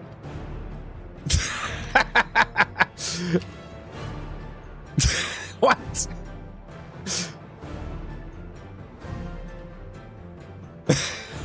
What? Missing someone. I don't know how. We're literally we were 4. How is it 6 players? 1 ops plus 5 players? I mean, there's that. It's not that hard, the maths. Okay, let's go. There we go. Okay, ladies and gentlemen, here we go. Here we go. We're ready. We're ready. We're in the game, and we see different armies. We see 5 players. Yes, 5 players. Oh, man. Mr. HuMMi was missing. Yes, thank you, HuMMi, for joining us as Infantry General. Thank you very much. Yes, Infantry. You get Infantry, which is not actually that bad in this map. It's quite an aggressive map. So being Inf, yeah, not too bad. Fargo as Super Weapon General. Also, not a bad army to have, you know. There's that. Super Weapon General of Mr. BoYcaH. And look at that dual spy drone action. Absolutely gorgeous. Because there's another super weapon. That is Mr. Raging K. Ladies and gentlemen, if there are not going to be any Auroras tonight in this match, I promise you I'll unsubscribe to Community Outpost. I promise. Promise. It's just, it won't be worth it. It won't be worth it. There need to be Auroras when we have 3 freaking Super Weapon Generals. And Pepsi here as a GLA. It's actually a pretty good army to have.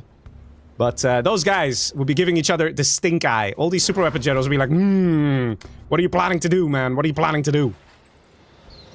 Let's see what's happening here. We got Helix from Mr. HuMMi, but do we see a spy drone floating around here? No, we do not. A Helix generally is not the best move against a Super Weapon General, because one EMP missile, one EMP Patriot missile will kill the Helix. Because of the EMP effect, it shuts down the Helix, and it kills it instantly. So if that Helix flies in, and we're not seeing the Helix, you know, paying attention, let's say HuMMi, I don't know, checks if there's something down by his feet. Maybe he dropped a pencil or something, wants to pick it up, and it flies into that Patriot, that Helix will die, and that will be big, big losses indeed. Also, EMP Patriots tend to have quite a bit of range, but if he flies at the very bottom here, I think he might just about be okay. We'll have to see how that pans out. Starts off with a bit of oil grabbing from all the USA players. Generally, USA, they want to capture the oils because Chinooks are quite expensive. So people are happy to take oils. Man, I can't believe the donation goal is already on 1,600 euro. That's amazing, man. That's amazing, guys. Helix ready to attack. Question is, who's going to be the target? If it's going to go for the GLA, there might be a better chance of success, and that's exactly what's happening. HuMMi is going in on the right side, up top. Bunch of RPGs coming out. And take a couple of shots here at this Helix that's now half health. He probably has to go back and repair this guy. Of course, there's no way that Mr. HuMMi knows who everyone is or where they are, which armies they are, unless he scouts them for himself. We have a massive stream delay. You can see the match time is over here. It's 2 minutes 40 seconds. The stream delay is over 10 minutes. So he found out on his own that there's a super weapon general here, and he's like, yeah, I'm not gonna bother. Decides to go up top.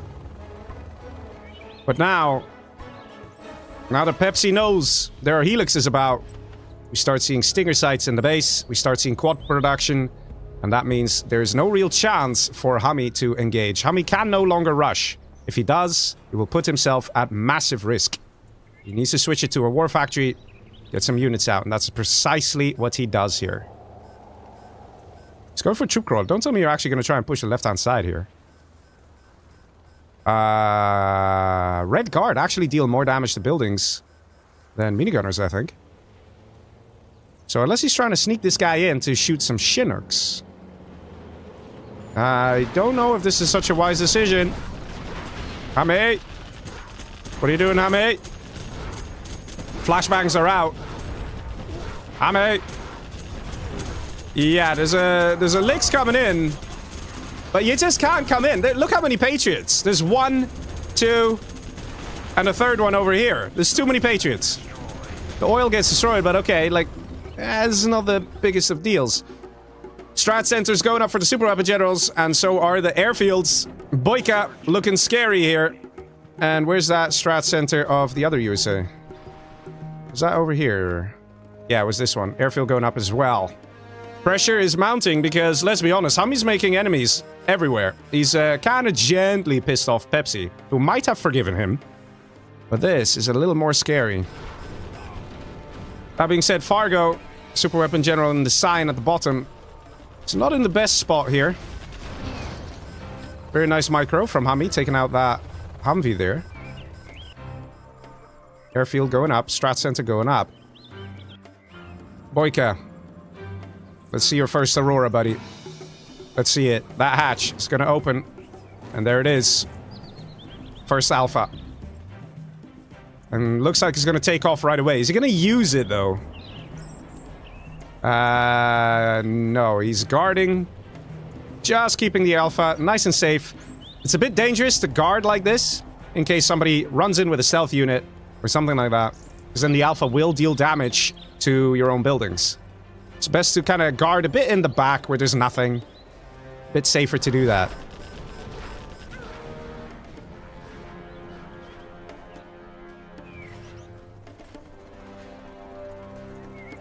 I love the wall of defense here from Mr. Pepsi. Look at that. You can see on the minimap, it's a beautiful wall outlined here. Telling everyone, this is my base. Don't you dare come into it. A lot of empty space as well, though. Wonder if we'll see an army steal coming out of Pepsi. Would be a nice move. Going for markets. Could see some Scud Storms as well, but we have seen that Pepsi doesn't really like using super weapons. Burton places a TNT charge on the oil there. And there's still some harassment going on to Cyan here. HuMMi just continuing to be annoying. Patriot taking some damage, and the Helix flies in the back. Oh, boys. That is a power taken out. More power needs to go down. Strat center exposed is going to get taken out here. Mr. Fargo in a lot of trouble. Evac coming through to try and take out that other power plant. But there's a Ranger right here with flashbangs. And that is something that HuMMi did not spot. Losing a lot of the infantry units there. But the war factory goes down as well. Fargo is level 2. No level 3 yet. Cannot get snipers. Not yet. Needs to reach level 3. Alpha is ready. Alpha is up. Just the one. Where's it going to land? Where's it gonna fire? It's, what? Okay, that is a very weird use of an Alpha, but okay. Napalm MiGs. Oh, did he? Whoa! Man, he used a MiGs to take out the Alpha. What a legend. HuMMi. Nicely done. Takes out the other power plant, and there we go. Fargo, low power. He has -8, so he has to get the control rod upgrade if he wants to come back online. Flashbangs did do the job here and cleared up everything else. Fargo closing in on level 3, but isn't there yet. He needs to get quite a bit more XP. And we see BoYcaH's Alpha Aurora happily flying around here in circles. BoYcaH's second Alpha Aurora flying around in circles. No countermeasures yet. It's always very important to get this upgrade because basically it gives aircraft armor. It's not something that says in the tooltips, but it is true. It's undisclosed information. It gives your aircraft armor. They get 33% harder to kill, which pretty decent. In the meantime, we see green with opportunity. And we have the first message here from Fargo saying, I'm dead, leave me. But that is precisely why BoYcaH goes in with a kill. He sees that someone is dead. He sees it's a super weapon general. And is like, you know what? Let's take the guy out. One guy dead means I get to advance to the next round. Such is the reasoning of BoYcaH. Thank you for your contribution. NeoGod comes in with a nice donation there. Says, hope it will be spent on beer. Probably not. It will probably go to the players. I'm sorry. I'm sorry. Unless I win. You know, I'm playing in the tournament as well. If I win, I promise you it will go to beer. And just like that, the doubling of Mr. Fargo means that he is screwed. He is eliminated. The first one out in this knockout. And that is very painful for him. As you guys can see on the timer, we are still below the 10-minute mark. So there's no way for these players to know who's who. And that, ladies and gentlemen, is the end of Mr. Fargo. BoYcaH saw the opportunity, saw that Fargo was in a weakened state, and said, screw it. Let's take him out. Fargo eliminated in this challenge. He tried to hang on, and it was not easy to deal with an infantry general. Fargo was unlucky that Pepsi chose to build up instead of attacking HuMMi, because HuMMi was sorta exposed. We see Raging K now ready to deal some damage to the GLA player. Thank you for your contribution. OMC comes in with a donation, says, thanks for the Sunday stream. Please accept my small donation to the LAN tournament prize pool. Well, man, it's very much appreciated. There's no such thing as a small donation. Every donation is a large donation because it is all appreciated so much. Really appreciate it, man. Thank you very much. And HuMMi, just like that, now taking the bottom island. Right now, we see BoYcaH in a bit of a tough spot. He needs to try and get himself to level 3. He's almost there, but once he is level 3, he can get Pathfinders, the snipers of the USA arsenal. And that is pretty useful to have against a general who specializes in infantry units. So, there is that. BoYcaH looks like he is ready to do a bit of a push. He's got one Avenger, second one coming in as well. He knows there will be MiGs. And here they come. The MiGs getting ready to fire. And the Avenger's out of position. Nice hit. Man. It even sounded painful, didn't it? Just gorgeous hit. Alpha ready to strike. Goes for the bunker and the infantry.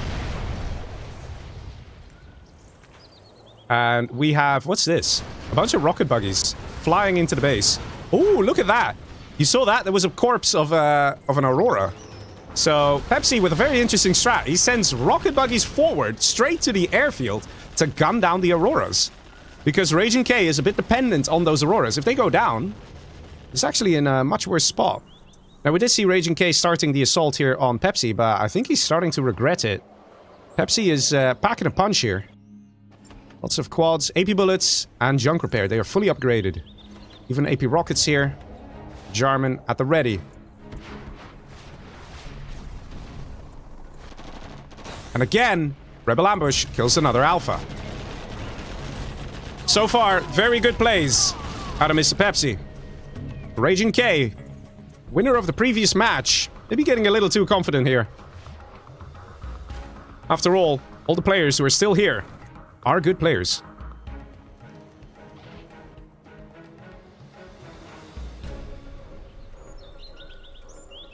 Looks like slowly but surely BoYcaH is pushing the infantry general out of this section.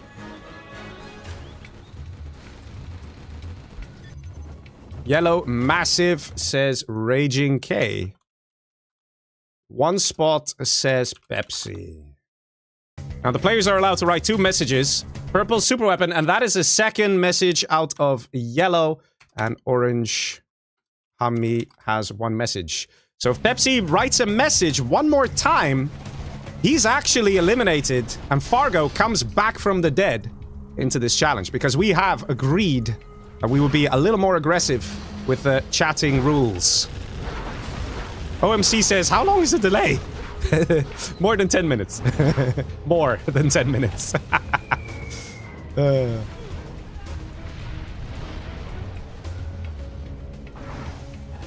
Ooh, the MiGs! The MiGs! RT Barrage comes in, goes on the airfield. Nice hit. Alphas are so useful. We see countermeasures, very good from Mr. BoYcaH. Also nice to see that he didn't get advanced training. This is the one time where it makes sense not to get advanced training. Because if you lose an Aurora, you give so much XP to the enemy. If that Aurora also has veterancy, oh man, it goes fast, okay? You give a lot of XP to your enemy. You see an Aurora flying across the map here. Look at this. Pro moves here from Raging K. You guys might be wondering, what's he doing? He's force firing the ground, so the Aurora remains supersonic and cannot be killed. And he's basically using this as his own mobile spy drone. He's flying across the map. And like this, he doesn't need to rely on USA intelligence. He can see what everyone has. He can see what's going on. And those are the pro strats you can find. Yellow, 1,000 black markets, 1,000 Scud Storms soon, says Raging K. And that is the second message out of Raging K. So we got a few people already on 2 messages here. I hope the players are keeping tab. Because if we have 1 violation of the rule, Fargo will come back from the dead. Scud Storms, in fact, going up. So the assessment of Raging K was correct. Scud Storms are coming into existence. And we see a Spectre. Wait a minute. Is that going on yellow? Yes, it is. The chat message of Raging K has changed things here in the game. BoYcaH is like, you know what? Me no likey. Let's deal some damage to this yellow player. Let's see what's happening here. Infantry General is quite damaged, really. HuMMi is on 2.5k per minute. He only has 1 oil and a couple of hackers. And that's a message out of green. That is BoYcaH. So BoYcaH writes a message. So we're running out of chat messages, people. HuMMi can write 1 more time. BoYcaH can write 1 more time. And that's it. That is it. Oh, man. I really suspect that someone's going to mess it up with the chat. You guys might tell me, Leggy, why so strict on the chat? This is because of previous sets that we've done.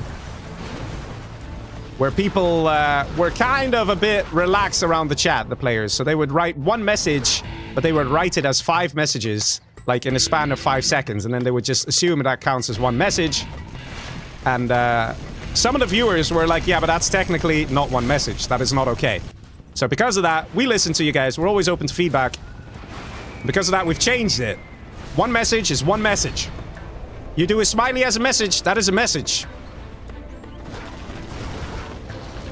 So as it stands, there's still a chance here for Fargo somehow to come back from the dead. Because look how many super weapons there are. It's so tempting for these players to say, hey, let's all attack yellow, he's scary. But the only person who can say that is either BoYcaH or HuMMi. Cannot see those messages out of Raging K. Oh, man. Raging K, in the meantime, is getting some income. Some sorely needed income. The game's starting to slow down. And this is what I said before. This is the good thing with super weapons. Because they force a reaction out of players. Oh, nice hit. Nice hit. Neeson in YouTube chat says, I'm starting to think that Community Outpost and Legionary Generals are the same person. Nah, man.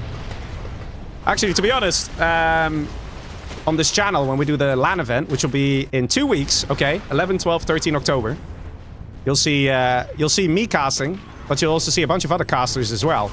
And when I say see casting, I mean you will see us. We'll have a load of cameras ready that we will dynamically swap between. And we're going to show you guys a full professional experience, so that's why you gotta subscribe.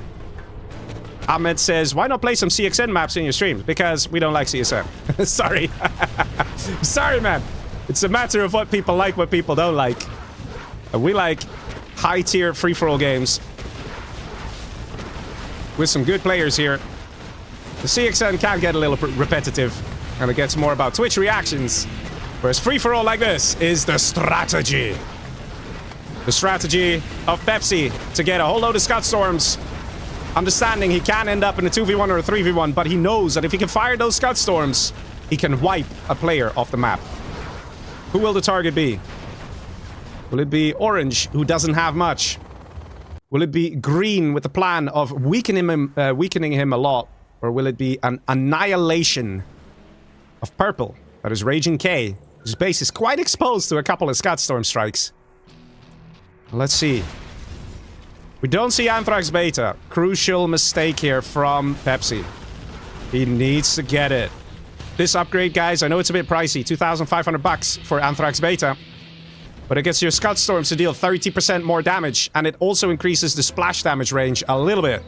Which makes the difference between destroying a supply drop zone or not destroying it. So that upgrade pays for itself very quickly.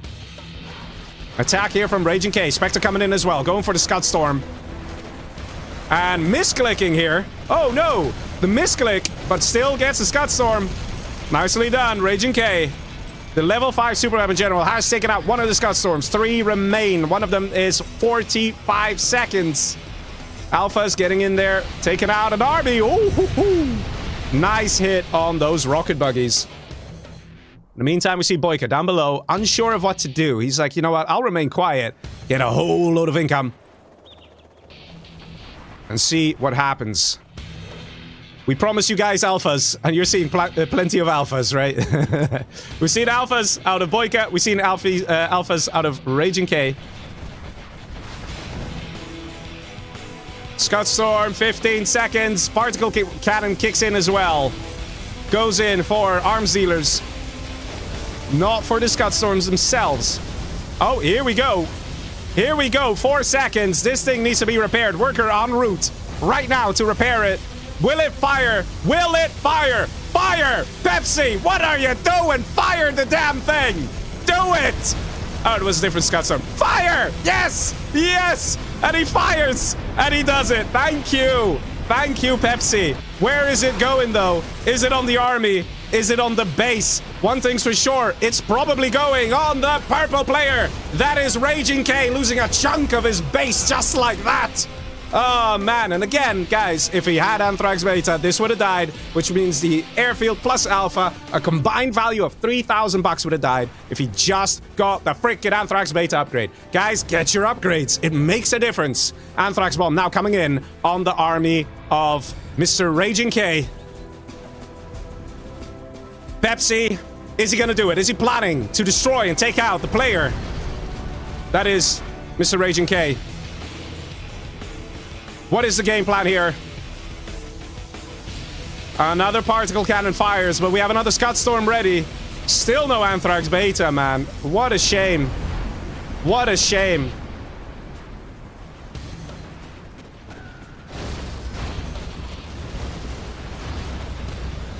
Can't say I'm too impressed with this one. I mean, why not just strike here, kill 2 drop zones, or strike here, kill 3 drop zones? Now he killed 2 dozers. And he can't really pass because there's Anthrax here. He will lose his own units. There's a leaflet here too. Yeah, I guess he just wanted to open things up to attack. Pepsi definitely entertaining us here with the Scud Storm strikes.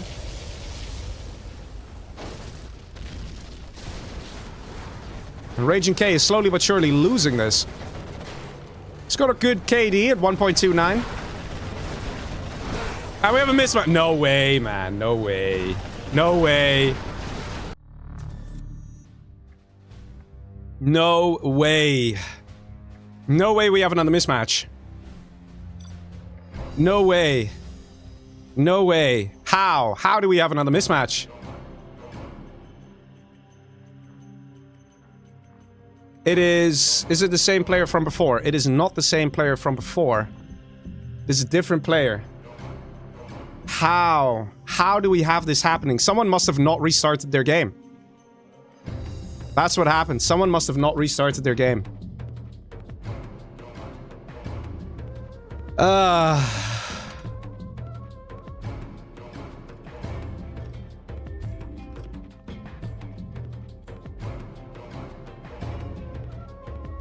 This is not good. This is not good. Players need to be careful. And when one person restarts their game, everyone should restart their game. And I don't know why, but a lot of players still struggle with this.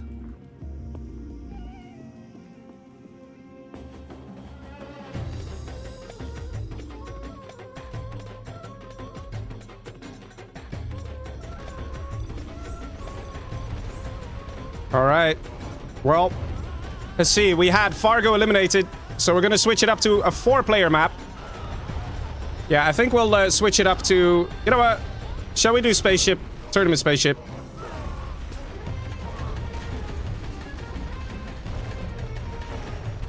I don't think they have this map.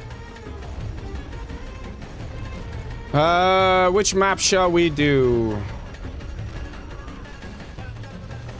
Shall we do Lone Eagle, No Rush? What could go wrong? We can maybe do Green Goon. It's a pretty okay map. It's not the best, but it's alright. And everyone will have it. Yeah.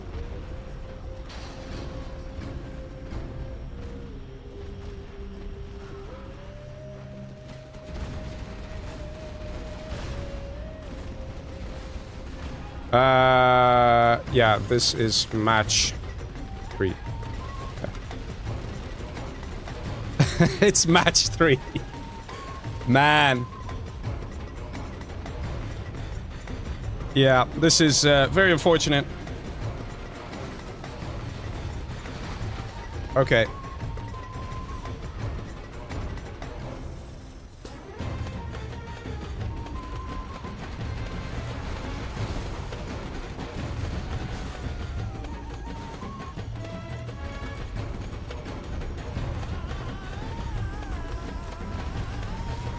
Let's really bring it home here with the players.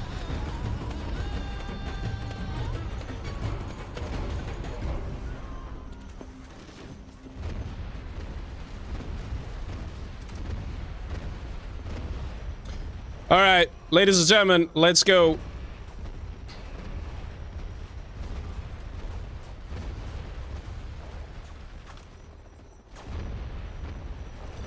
Let's do it.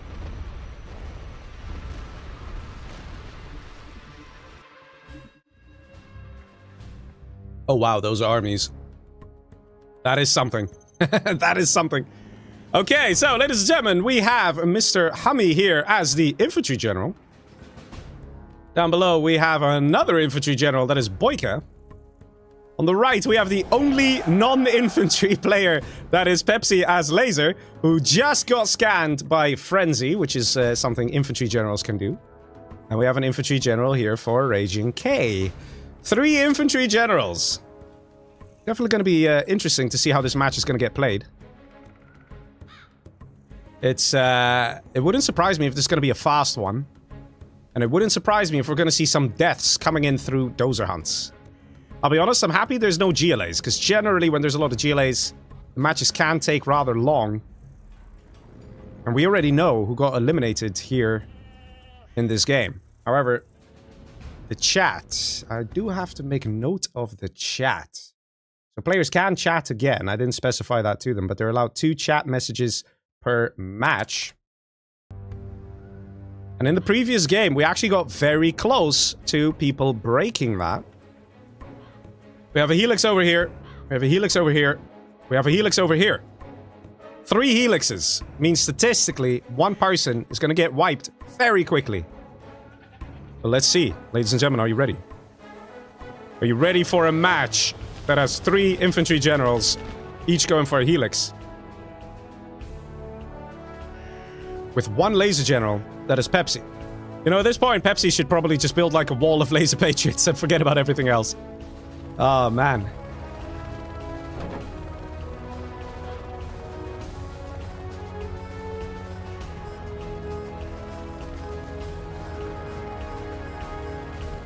Flying straight north is the licks of BoYcaH. Flying south is the licks of HuMMi. Flying west is the licks of RagingK. That's a dozer getting destroyed. Where's the other dozer? The other dozer, I think, is at the top. Let's have a quick look. Yes, it is. In the meantime, licks coming down below from HuMMi onto an unsuspecting BoYcaH who's busy microing the crap out of his licks. This has to be the most absurd game. Look at this. Look at all the lixes. And there's still one dozer here. Where's the licks of RagingK, though? Where's the licks of RagingK? He's just chilling. He's chilling. It's a defensive licks. Ladies and gentlemen, I think we might see BoYcaH out first. And the dozer here is still alive from Mr. Pepsi. That being said, though, not much here for Pepsi. Everything getting destroyed. Pepsi does have income, though. And the licks from Mr. HuMMi has been ruthless. And very quickly, just like that, eliminates Mr. BoYcaH, the first person out in this match. But don't worry, folks. He's still with us in the next match. Let's have a quick look here. What's happened in the base of Pepsi. Pepsi completely exposed. We have another licks coming in. Oh my god. Like I said, I think this might be a fast game. And I have to be honest, it's a very wacky game. Very wacky. Very wacky indeed. Just like that. We have changed it up to a 1v1. And yeah, command center would probably be a good thing to build. Do we see a command center out of RagingK? No, we don't. Maybe get a command center. Although, it's kind of like a little dangerous to build it here. The reason it's dangerous is because this guy is infantry. He will inevitably get a Lotus. He'll get a prop, he'll get a Lotus, and a Lotus can just waltz right on in, capture the CC, and that means that the dozer hunt is back on the table as a strategy for the yellow player.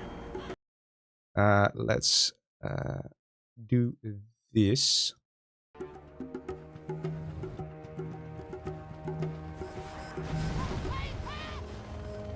And there we go. The attacks continue between cyan and yellow. Question is, who's going to pull ahead here? HuMMi so far has better map control. HuMMi so far has better income. Those are exposed. Helix. Is he going to go in? Is he going to do it? Attack on the licks. Is it going to be the target on the dozer? Oh! Just like that! Is that the last dozer, though? Probably not. No, it's not. Second dozer coming in. So we saw a heavy commitment here from HuMMi. There are MiGs out, but they gotta find the dozer over here of Mr. RagingK. Let's see.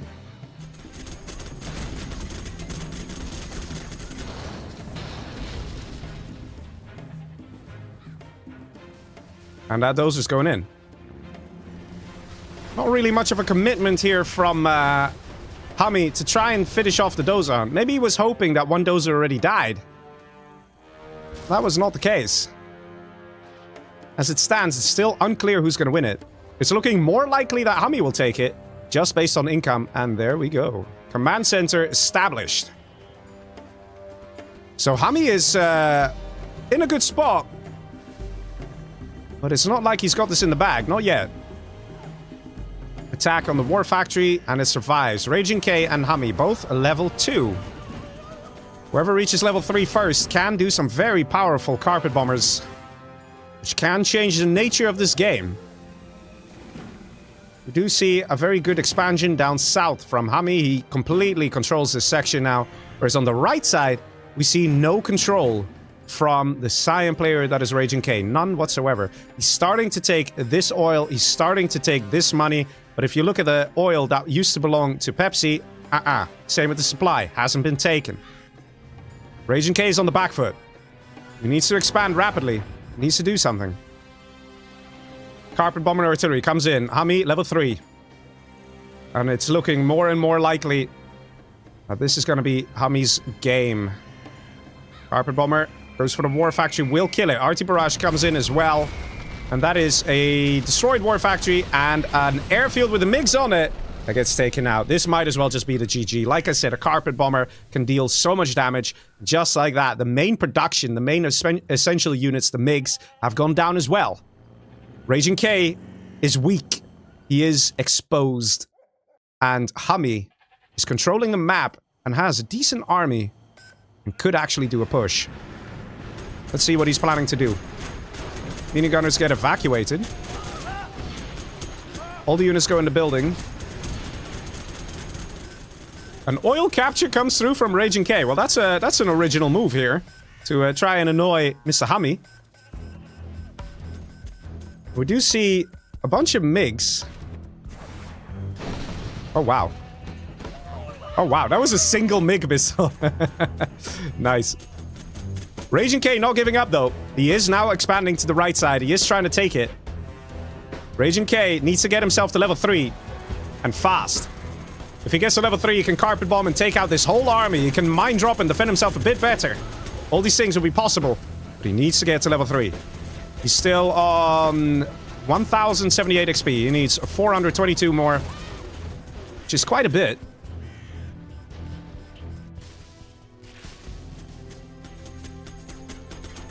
Denying of the supply collection here. So far, HuMMi is still looking good here.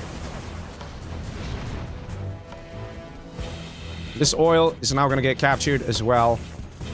Coming back to the fold. We don't even see Black Napalm out of Raging K. Nice hit. Takes out a lot of infantry. Raging K getting closer and closer to that level 3, but to be honest, the amount of damage that HuMMi is doing here is so good. It's so powerful.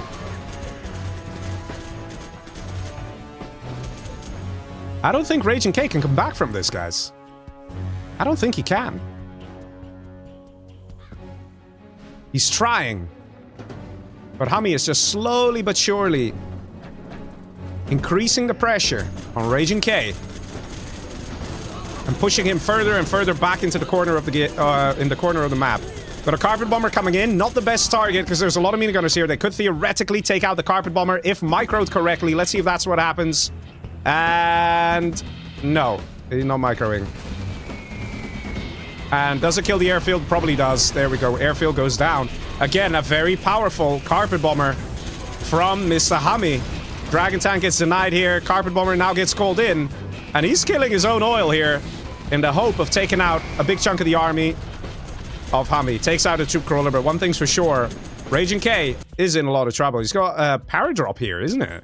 Interesting move. But look how much yellow there is mixed in with the cyan dots on the minimap. It is clear. HuMMi is taking over the map. And Raging K is struggling. Very much so. Not enough airfields to deal the damage. Not enough units to deal the damage. Let's have a look at the difference in cash collected here. A total of 120k cash collected for HuMMi. And 92k collected for Raging K. Which means HuMMi collected 33% more cash. Which is quite insane. Capture the base, though. Proving to be effective. Oh, man. What is happening here? What is happening? HuMMi! HuMMi! HuMMi, what are you doing? What are you doing? It actually worked! It actually worked! Bruh. That is rather crazy, to say the least. But okay, that worked. Raging K doesn't need carpet bombers. He'll just capture your base. Oh my god. Insane, man. Insane. Troop crawler along the backside here. Trying to prevent the expansion from HuMMi. HuMMi now taking this cash. HuMMi wants it all, man. HuMMi wants it all. Then again, Raging K also wants all of it. He wants all the buildings. It's just... They're mines, dude. Yeah, you put mines. He captured the building, so now the mines are his. You can't do this. You gotta flame down the building. This is so absurd, man. HuMMi, if you mess around... Yeah, look! You died to your own mines. The mines you constructed. If HuMMi is just messing around a bit too much here, It might still cost him the game. It might. How is this not dying? It's literally on the mines. Look at this. Okay. A little lucky. You should just flame wall this down. Get rid of it. In the meantime, the production is kind of camped. And soon level 5 for HuMMi. Troop crawler just casually chilling here. It's rather silly, I would say.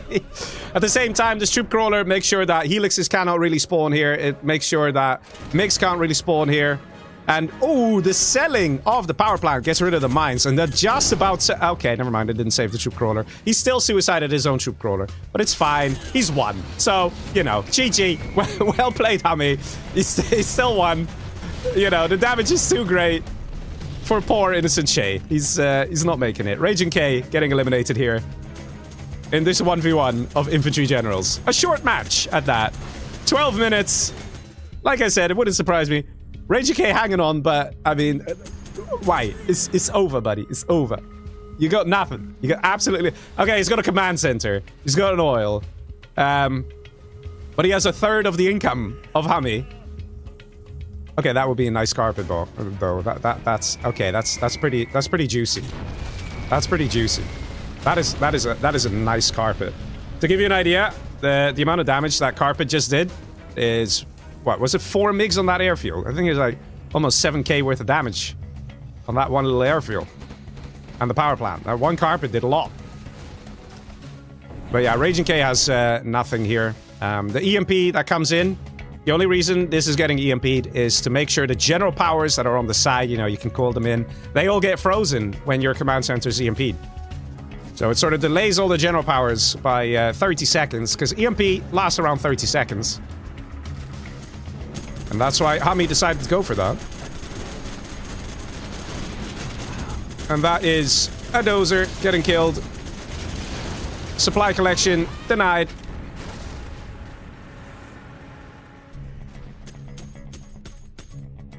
Yeah, there's really not that much left here for Raging K. 2.8k per minute, and this is gonna drop more and more because he just lost that very important supply. We have a minigun drop in the back. And that minigun drop is trying to prevent the capture of the command center, so well done by Raging K.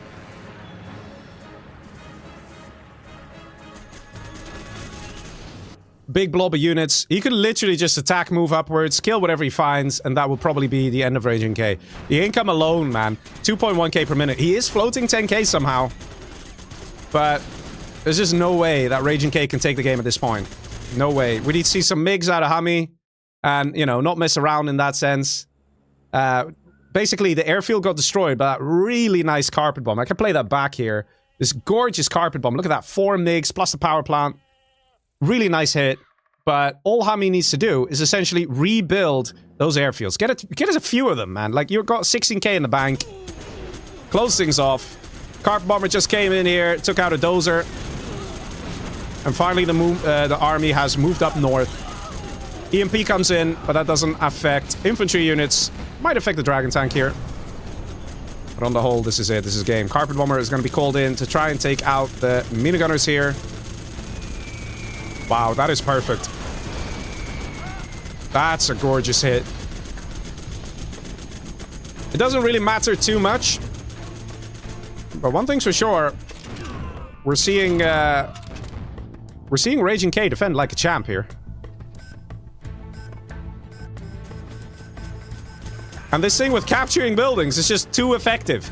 If anybody ever needs to play a game against HuMMi, just realize if you drop a bunch of rangers or something in the back of his base and you start capturing, he'll just give you the building. Apparently. Look at it. What? What is this? He captured this. Why? What's going on? He's getting a nuke. HuMMi's getting fed up. He's getting a nuke. He's like, screw this. This freaking cockroaching of Raging K. I'm just getting a nuke. And there it is. There's the surrender. Nicely done. HuMMi gets himself a victory. But let's be honest here. Raging K managed to deal a lot more damage than he should have, right? A lot more damage. So, well played there too. HuMMi gets a match victory here. Oh, man. GG. Well played. I see people in the live chat. You guys are still behind, catching up to what's happening with the situation. And people are saying like, oh, this is going to be a quick match. Well, it's already over. 17 minutes on the timer. Not too bad there, not too bad. And now, ladies and gentlemen, we will move to the 4-player match. I know we're 4 players, but we don't talk about it. It's fine. All right, we tell everyone to restart their game. Restart your game. Okay, and we might need to do a transfer and re again. But let's see. Let's first restart. Make sure we do it. We do the good thing. Do the right thing. That's what matters. And then we do the 4-player match, which is Naval Base Mabuhay. Mabuhay, I think. People always just make fun of me when I say it wrong. Sorry. Sorry. We try here, man. We try at Community Outpost. Sometimes we fail, but it's fine. We try. We try. All right, let's do it.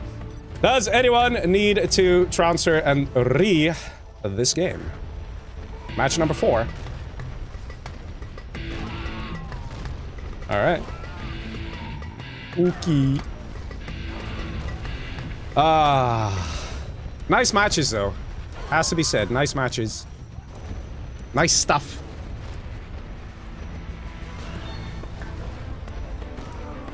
With a lot of nice moments. One thing's for sure, though. Raging K is good with a carpet bomber. Look at this, man. Perfect. Even like the little curve that the carpet bomber makes does some good damage. The best part has to be this, though. The capturing of the buildings. I don't know how he made this so effective. I just don't know how. The carpet bombers, man. From this moment on, this carpet bomber from HuMMi, a bit earlier on, really hurt. And that, combined with this moment here, the carpet bomber with the artillery barrage, really messed up Raging K. If those hits did not happen with the general powers, I guarantee you it would not have come as close.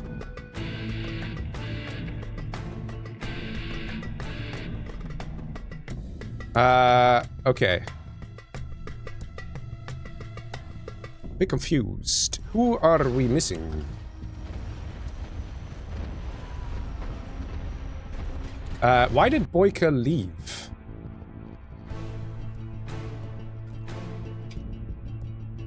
I think BoYcaH thinks he was eliminated. He wasn't eliminated. Uh-oh. Uh-oh. Uh-oh.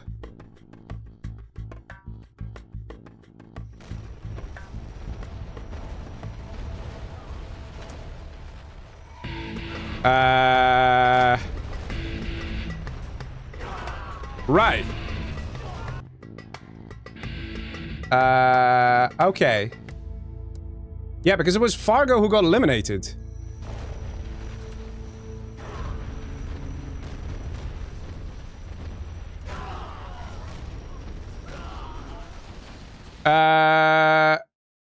I think BoYcaH thinks he was eliminated. What? Oh. No.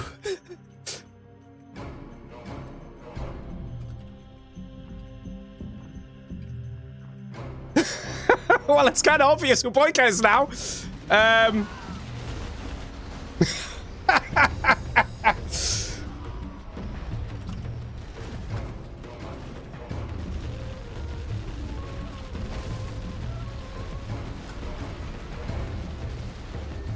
I hope he didn't go offline, like switch off his PC and go to bed or something. No way! Is he just gone? Let me call him on Discord. I don't think he's realizing. I really don't think he's realizing.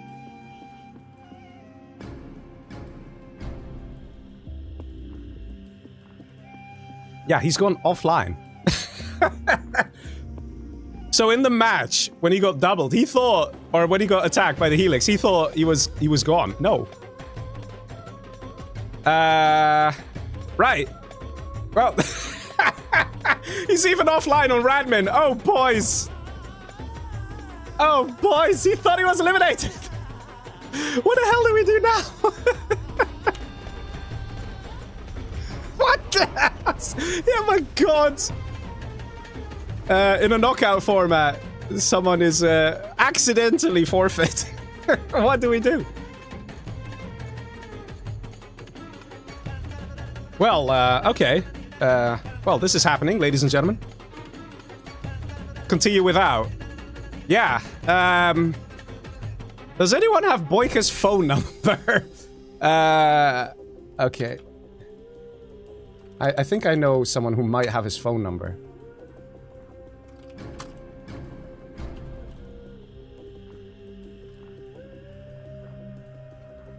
Because he is not answering. Okay. Let's see. My God. I'll be honest, this is the first time for me that someone is just like, lol, bye. Okay.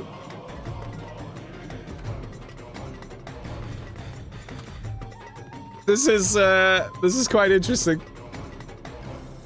Yeah, I kind of want to have BoYcaH in there, though. But, Fargo might. Okay, I'll message Fargo.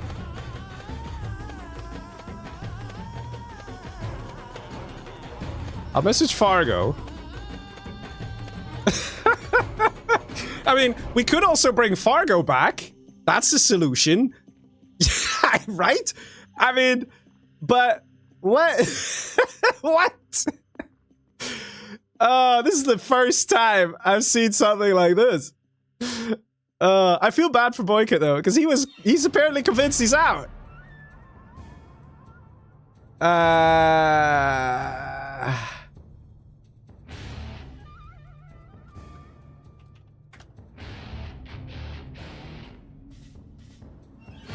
Okay.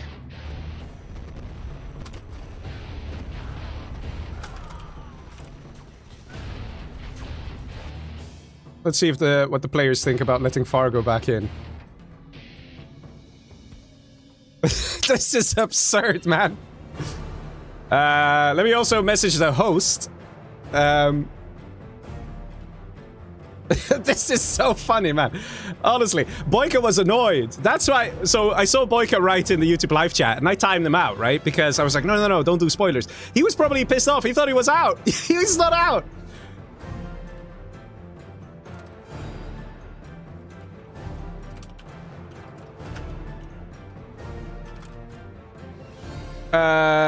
Yeah. Okay.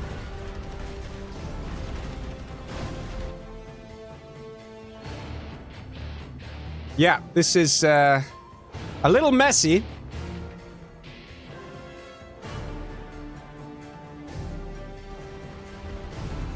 Okay. The players are thinking about... It's definitely... an option.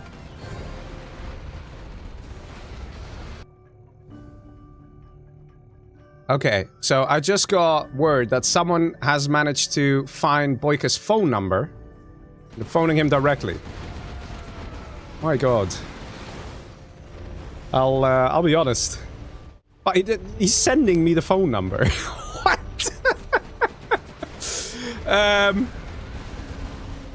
Okay. Shall I phone BoYcaH? Shall I just do it? Where's my phone? Oh, this is crazy. I don't know how. This guy just randomly says, yeah, this is BoYcaH's phone number. Just randomly hands me the phone number. I'm not sure if this is a good idea. But I'm just gonna phone it. We're committed, guys. We're committed. We're here to play some games. Let's see. Let's see. I don't know if this is even the phone number. I'm just gonna phone it. I'm just gonna phone it. Let's see. It's ringing. This is crazy. I wonder if he'll pick up. I wonder if it's the right number. I have no clue who I'm calling here. Guys, apologies for this. This is just mad. Hopefully things work out. Hopefully things work out. He must realize, like, someone's calling me from another country. What's going on here? But no, he's not answering either. If that's his number. I don't know. Hello? Okay, that is unfortunate. He's not answering. He's not answering. Okay, well, I guess we've done everything we could. Down to calling the man. Someone somewhere managed to unearth his private number. Man, it's crazy what you can do in such a short moment, right? Like, you just say, hey, yeah, does anyone have this guy's number? And then it just flies around. Okay, well, I guess that means, I guess no BoYcaH. Let's see, the host, Mr. Nickname, has messaged me. I got his number. I phoned him. No answer. Shall we continue with 3 players? But that basically means BoYcaH's out. That's the crazy part. He's just not answering. He's offline everywhere. So, yeah. Not getting a message. Okay, we just skipped the 4-player match and jump straight into the 3. Wait! Yes! He's back last second! He's back! Oh my god, he's back! Yeah! Okay, come.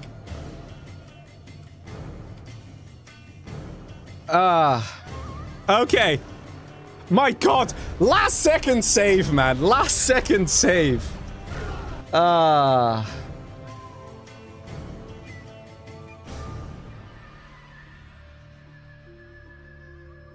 god, this is crazy.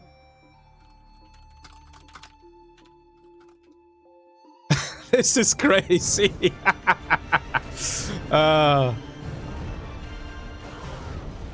This is crazy. Apologies for the wait, ladies and gentlemen, but there was an actual misunderstanding here. BoYcaH thought he was eliminated. So what we'll do now, to be on the safe side, is obviously the person joining in the slot will be BoYcaH. Obviously, everybody knows. So what we'll do is we'll tell the players to change their secondary names. Wait, let me say, did you all restart your game? To start there. Is BoYcaH back in the Radmin? He is. Okay, okay. Oh my god. This is insane. This is, okay. Whew. All right, nice, nice. Like I said, apologies for the delay. Oh, we gotta, oh, he doesn't have the map. How does he not have the map? Okay. Okay. Okay, we kick. Okay. All right.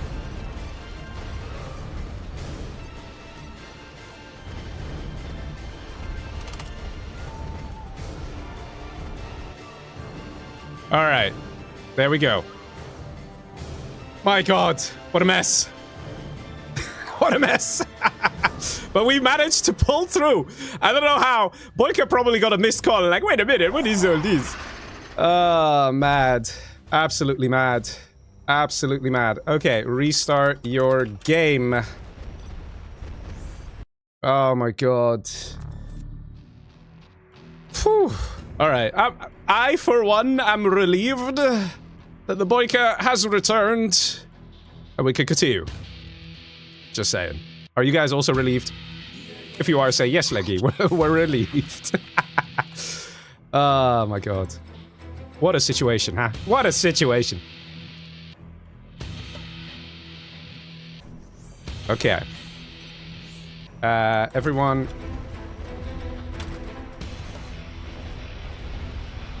Alright. Let's see, 1, 2, 3. We got 3 people here.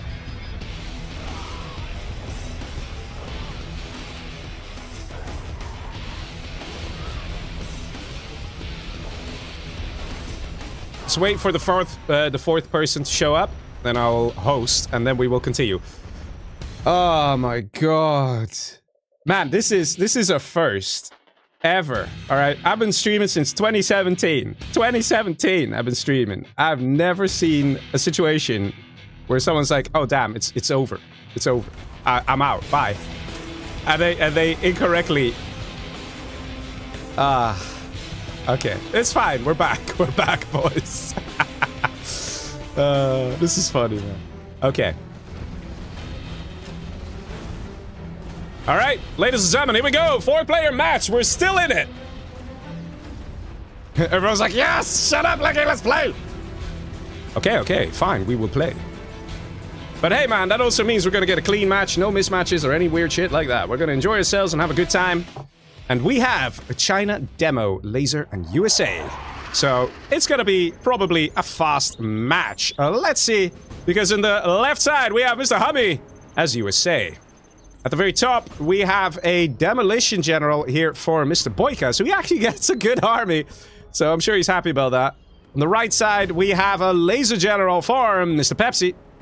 And down below, the double-droned player here, RagingK, with 2 spy drones there, which is kind of funny, because when a stealth unit is revealed, it is revealed for all players, right? Which is a bit strange, in a way, because RagingK can see both drones. You know, it's like one drone reveals the other drone for everyone. Literally for everyone, for some reason. So that's how RagingK can see, I'm double droned. I'm next to 2 USAs. There's a USA over here. There's a USA over here. So those little things, you know, those little, you know, connecting the dots. And that actually does help RagingK. He knows what to build. He knows what not to build. That's the stuff. Mr. Hodor says, did he rage quit? No. He didn't. He just, he thought he was eliminated, but it was a rematch of the 5-player match, so it didn't count. The first player death is not an elimination then. See, we got a load of missile defenders. It looks like we're going to see a no-eco, powerful, strong build coming out of HuMMi, probably to target down RagingK. Let's see, does the Humvee go to the right? Yes, it does. It goes straight to the right. Straight to where Mr. RagingK is, trying to get his base up and running. He's getting a tank hunter to go to that building. Very important that he gets there, but will he get there in time? Probably not. Yeah, probably not. Yeah, that is very painful. If he had this building already, it would have made HuMMi think twice about coming in. But a no-eco rush like this is so powerful against a nuke general. It is basically a guaranteed way to eliminate a player. And just like that, very unfortunate for RagingK, who's been putting on an amazing performance tonight. It is not looking good for him. Definitely not looking good for him. He's getting a bunker, and he's managed to sort of hold off against the attack. And the little repair drone is a little overexcited and stuck.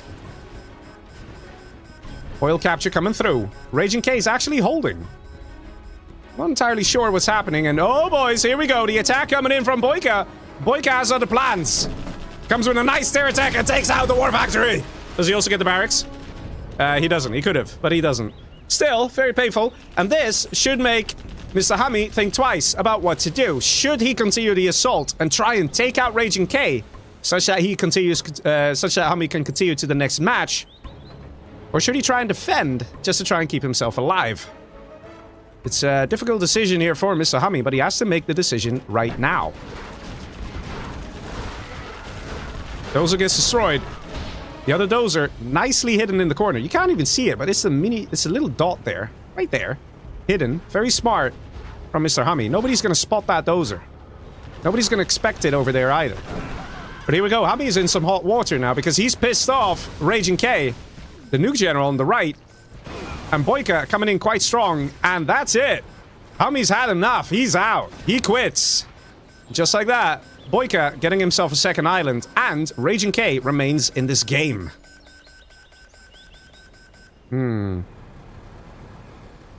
Let's see who's actually gonna win this. A nuke general can be quite potent, especially with nuke MiGs. Are we gonna see a fast nuke silo? That would be nice to see. Could see some fast overlords as well, but one thing's for sure. BoYcaH's gonna expand on the left-hand side, and that needs to be stopped. Raging K, let's BoYcaH have the left-hand side. BoYcaH is gonna become unstoppable. Unless, of course, Pepsi joins the fight. Pepsi has almost no XP, so he's almost killed nothing. He's been quite peaceful. It looks like he's making his decision now. Getting a supply over there. Not seeing a strat center out of Pepsi. But he is trying to get more income. Oil over here, very good for Raging K that he has this. Because he doesn't have this one. But he's got a Lotus going there. I'll try and take it. That's a safe distance, he'll get that oil, no problem. BoYcaH here, getting this money, nice and safe. Rebel in position as well to capture the oil. So far, BoYcaH looking good, looking strong. But if there's a 2v1 against BoYcaH, BoYcaH will inevitably die. Pepsi choosing a different target, choosing to go... Wait? I'm not sure. Pepsi going for BoYcaH after all. If there's going to be a 2v1 on BoYcaH, I'm not so sure BoYcaH can hold. Humvee's flying in, demo upgrade ready for BoYcaH. And one perfectly placed demo bike can stop all these 4 Humvees right here in their tracks. Which can make a huge difference, a huge impact. Attacking the oil right away is Mr. Pepsi. Demo bikes being produced on the left-hand side. Quads getting in position as well. Demo bikes on the chase to the Humvees. Do they reach the target? No, they don't. Humvees getting the hell out of there. Staying alive. Very nicely done here by Pepsi. He managed to take out an oil and only lost 1 ambulance. Minimal losses. In the meantime, we have an Overlord army down south from Raging K. And this is what I said. BoYcaH, although a powerful player, will still die to a 2v1. Even if he has 2 islands. Even if he has a good army. This attack here was very nice from Mr. Pepsi. And I keep hearing demo bikes, man. There's a Jarman Kell here as well. Could maybe see an army steal to try and get power. BioWaren says, when is the Outpost live event? It's on the 11th, 12th, and 13th October. Which is in 2 weeks. And it's held in the Netherlands. It's in Leiden, the Netherlands. At the Fletcher Wellness Hotel. More information is on the website community-outpost.com. Nice Overlord army here, dealing some good damage. But here comes a Jarman Kell. And a load of bikes. Oh, boys. Oh, boys! Just like that. Good damage. Workers getting in position. Overlord's exposed. And Raging K trying to do what he can, but the cell is coming through of the supply. The supply here has been removed, and the attack up top continues. Pepsi playing it very nicely. Oh my god! That is painful, man. 2 Humvees going down just like that. Those demo bikes are not to be trifled with, and then again, he has to get out of there. Oh, loses another Humvee. Demo bikes are so good against Humvees. We're not seeing optimal use yet from BoYcaH when it comes to the demo bikes. But at the same time, BoYcaH doesn't have much time to mess around with the demo bikes. He needs to kill those Humvees ASAP. Because they're busy killing his base. But ideally, if you have a Humvee army here, you send a demo bike from here, from here, from here. They all come in at the same time. You kind of corner the Humvees. And that way they cannot escape. And you have maximum damage. And you could probably take out 80% of a Humvee army in one clean attack. In the meantime, down below, Lotus. Looking around. Seeing what's going on. Raging K happy. This money is available. I'm sure a dozer is going to be sent at some point to collect that money. We have an internet center up. And we have no spy satellite upgrade yet. I'm guessing that will happen relatively soon. We do have a nuke silo up and an airfield. Ladies and gentlemen, we're going to see some nuke MiGs very soon here. MiG armor is already upgraded. All that's missing is the tactical nuke MiG upgrade, which is absolutely ridiculous when it comes to taking out demolition general units or Humvees. The only thing that can stop the nuke MiGs is Avengers out of Pepsi. And he doesn't have a single one. So let's say Pepsi takes out BoYcaH, this whole army can get killed with a few nuke MiGs. And there we go, tactical nuke MiG is upgraded for Raging K.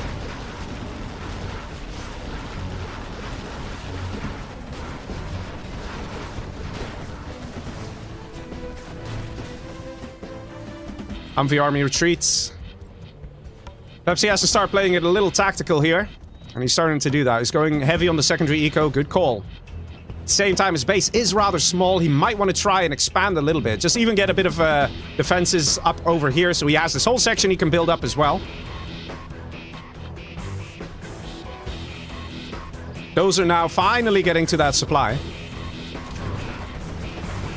And I'm waiting for BoYcaH to reach level 3. So we can see a Demo Rebel ambush. He's building a command center here. Not the best place because, yeah, it'll just get stopped. If there's no command center, there's no Demo Rebel ambush. HuMMi's slowly dying. We need to see a German Kell here to clean up these troops.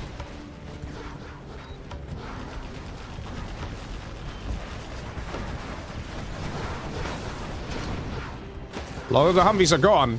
Mostly just missile defenders here, but they can still pack a punch. They can still destroy a palace, destroy the tunnel. There's no real way to clean up the troops. Rocket buggies will help and slowly pick these guys off, but oh! That definitely works. Just send a few workers forward and put the demo upgrade on them. And just force blow up your workers. Nice move from Mr. BoYcaH. But guys, have a look at the minimap. See what's happening here. BoYcaH, although he was looking really powerful and scary a second ago, yeah, he's not that scary anymore. If you see what he's got, he doesn't have an oil here. He does have this one, but it's quite exposed. In the meantime, we see a collection of supplies here by Raging K. Raging K has nuke MiGs. Raging K has overlords. He's no small puppy at this point. He's got radar, and he has second spy satellite upgrade, so he can see exactly what's happening, and he can make those tactical calls on what to do and when to do it. Airfield going up for Pepsi. Why an airfield? What's he planning to do here? Why 2 airfields? Is he planning to get Auroras? Not entirely sure. Units getting destroyed here. BoYcaH level 4. Pepsi level 4. Raging K still level 1. Look at that. Barely any XP. 600 XP. A10 on the oil. Good target. Raging K wasn't killing it. So Pepsi doing that, definitely a good decision. We see, look at this guy. He's getting scout posts around the map so he can see what's going on. Very tactical plays here out of Raging K. He's purposely remaining very quiet. And I hear hackers too. What is going on? A full internet center, hackers, nuke MiGs, overlords. Raging K is remaining quiet. He's not raging at this moment. He's calm K. He's tranquil K. He doesn't want to fight anyone. He is Zen K. He is having a good time. Trying to build up a nice amount of hackers. Because he knows once we're a bit further in the game, everybody's going to run out of oils and run out of eco. So he wants to be in a position where he has money, he has eco, and he can do it.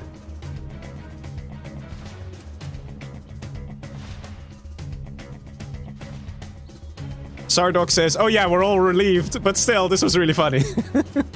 I feel bad for BoYcaH though, man. He really thought he was out. But here you go. BoYcaH has made it to the next match as well, because the person who got eliminated in this one is HuMMi. Scout post detected and is taken out.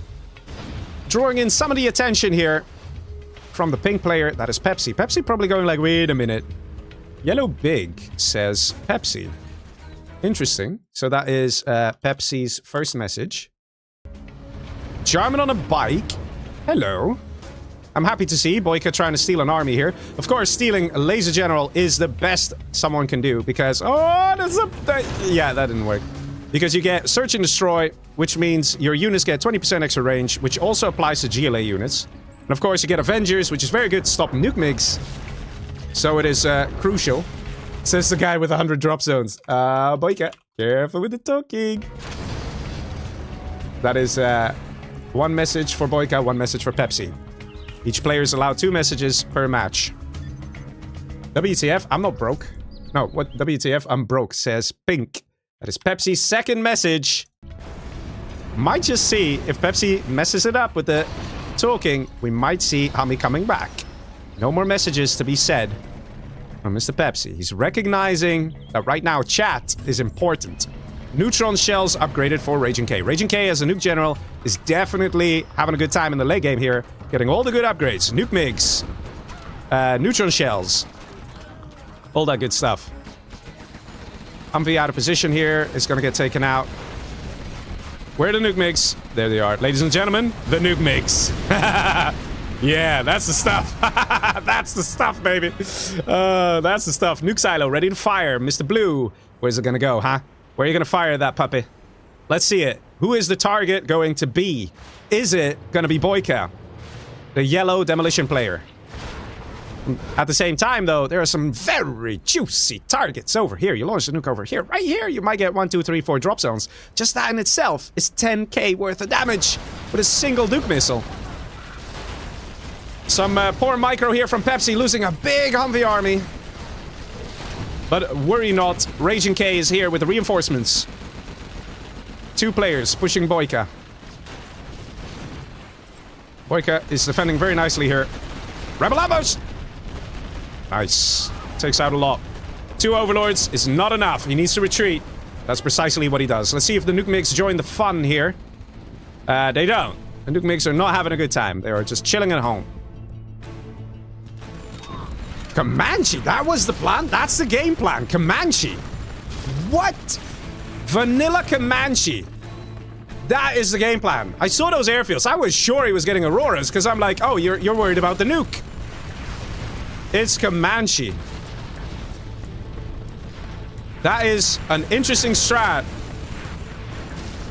And to be honest, I have to say it is supremely intelligent here from Mr. Pepsi. He recognized that the units that are going to be built from BoYcaH's... Oh, nice neutron shell. He realized the units that are going to be built are going to be rocket buggies and demo bikes, all of which die very quickly to Comanche. So he was like, I'll just get 10 Comanche and do some serious damage. And when these guys get veterancy, even though they're not Air Force General Comanche, they still get hard to kill. Vet 3 Comanche can take a punch. WTF says BoYcaH, and that's his second message. That's his second message. BoYcaH! BoYcaH, that's the second message, dude! I suspect we... Okay, he surrenders. He surrenders. Okay. He surrenders. BoYcaH's safe. We're gonna see him again in the next match. Comanche are gonna so die. 2 nuke MiGs. But definitely Comanche. Look at the veterancy, guys. Look at the veterancy on these Comanche. It just shows how much stuff they've killed. But yeah, 2 nuke MiGs and all this is gone. And there you go. HuMMi's getting eradicated by nuke MiGs. Look at that. The nuke MiG is so powerful. So damn powerful. And even these Comanche, 2 nuke MiGs, it's all gone. It's all gone. Artillery barrage comes in as well. Nuke MiGs. Are they going for the Comanche? Yes, they are. Ladies and gentlemen, let's see some explosions, huh? Boom! And takes out 2 of them. And they are Vet 3. They are hard to kill. Continued production of Comanche, though. Very interesting plays from Pepsi. Normally, people would say that's a terrible idea, but he's realizing that they can be very efficient as well. He's using them perfectly. Nuke missile fires away. Goes for the production. Doesn't kill the war factory. What? How did that not kill the war factory? Why is that war factory this healthy? Look at that. The nuke landed right here. Huh. Interesting. Just shows you guys how nukes are not that good sometimes. Comanche being very effective here. We need more nuke MiGs out of Raging K, but the airfield's been destroyed. So the one unit that can sort of solve all problems. It solves the HuMMi problem. It solves the Comanche problem. The nuke MiG, that unit, cannot be produced. There are no airfields. This might just be Pepsi's game. It depends if Raging K is going to reach level 5 and have a superb EMP. Ooh, gotta be careful. And that is some nice XP. Going to Raging K. Some overlords moving in as well. Or at least one overlord with some gats. Also very good against HuMMis. Those Comanche on the side here. Gotta be careful. Yeah, I'm not sure if this is a good move here from Pepsi. He's gonna lose a couple. Only 2. Not too bad, actually. So far, Pepsi, 10k per minute. Raging K, 7.9k per minute. Raging K soon level 5. And Raging K needs a game plan. He needs to come up with something. He needs to find a way to reduce the number of supply drop zones here of Mr. Pepsi. Pepsi's doing a good job. The nuke silo is nice. Cuts off the strategy center. Mine drop moving in. Does it reach the target? Surprisingly, yeah, it does. Comanche over here, picking off more structures. This is the beauty of these units. They are so quick, so agile. They are basically the embodiment of hit-and-run tactics. You take something out and you get out of there. By the time a nuke MiG arrives, those Comanche are long gone. And that nuke MiG is a waste. Triple A-10 flying in, gonna take out the oil and the dozer. And right now, Raging K wants to have that income, needs to have that income. But he has re-established an airfield over here. But of course, level 5 Laser General does have a lot of general powers to throw at the China. And that is going to make things very difficult. This airfield is a weak structure. A Spectre can kill it, an A-10 can kill it, a Moab can kill it. Everything can kill it. And it is essential to Raging K's survival. He needs more airfields, he needs more nuke MiGs, and more Comanche flying in. Now from the west. Is Raging K ready for it?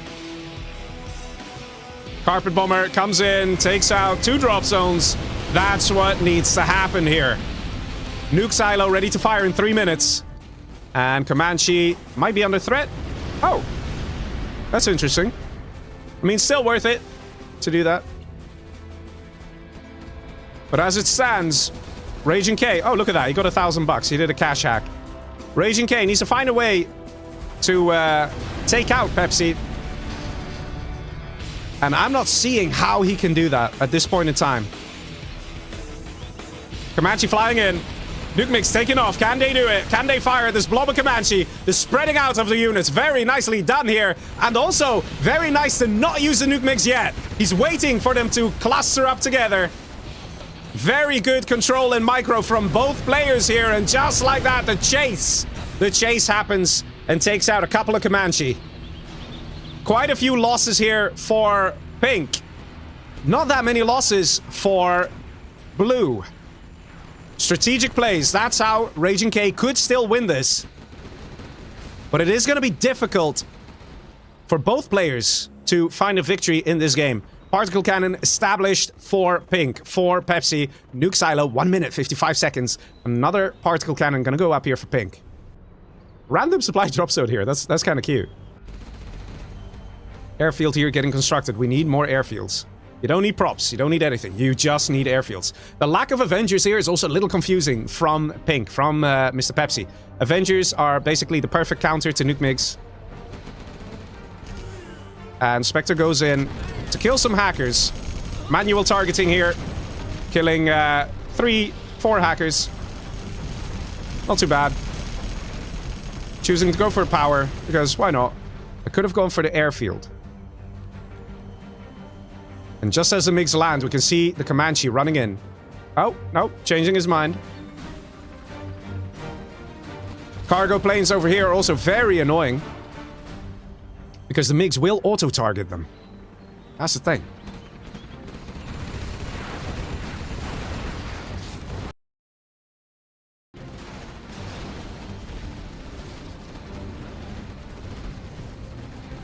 Laser tanks, for some reason, are allowed to destroy this Gatling cannon. Ooh, there we go. He loses 2 nuke MiGs to his own splash damage. Oh, wow. Yeah, there we go. It's rather interesting to see the dynamic here. Both players have their unit that they're very obsessed about. The nuke MiG versus the Comanche. EMP comes in. Oh, wait a minute. This could be a killer move right here. Killer move. EMP comes in, which means the general powers are disabled.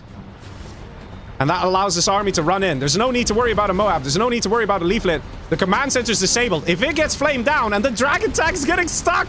No, not now. Flamer goes for it. Comanche at the ready. Vetted Comanche might just take this guy out, but immediately targeted by the Gat tanks. And there's a mine drop as well. Will the command center die? If it does, no general powers. Comes back online. Do we see anything? Anything at all? No, we don't. Pepsi, you had the chance. And doesn't have the ability to call in any more general powers from now on. Amazing strategy. This is the game plan of Raging K. Nuke Silo fires away. Over here? Over there? Where? Over here on the power. Gets the laser general low power. Ensures the laser tanks remain offline. And the assault continues. Beacon gets placed here. What's he gonna say? He's gonna say something to us. He's gonna say something to us. I'm pretty sure. What are you gonna write, Raging K, on your lovely beacon? Oh, man. What an attack. What a strategic attack. And Pink did not see it coming at all. At all. Didn't see it coming. Very nicely played here. Raging K managing to do it. The weakness of Laser General is running out of power. And nothing to defend himself with, because even if there are Comanche out of Pepsi, so many gats here. No! No flavor gats. No! No! No! No! What are you doing? No! No! Oh my god, he lost so many gats. It's okay though. I'm pretty sure Raging K is still gonna take this one. Very well played, have to say. He cracked open the defenses on the right side. He did the EMP on the command center. That was the killer move. That was the killer move. The EMP on the command center. That's what it's about. New command center established. Moab comes in. This Moab was probably the insurance policy of Mr. Pepsi all along.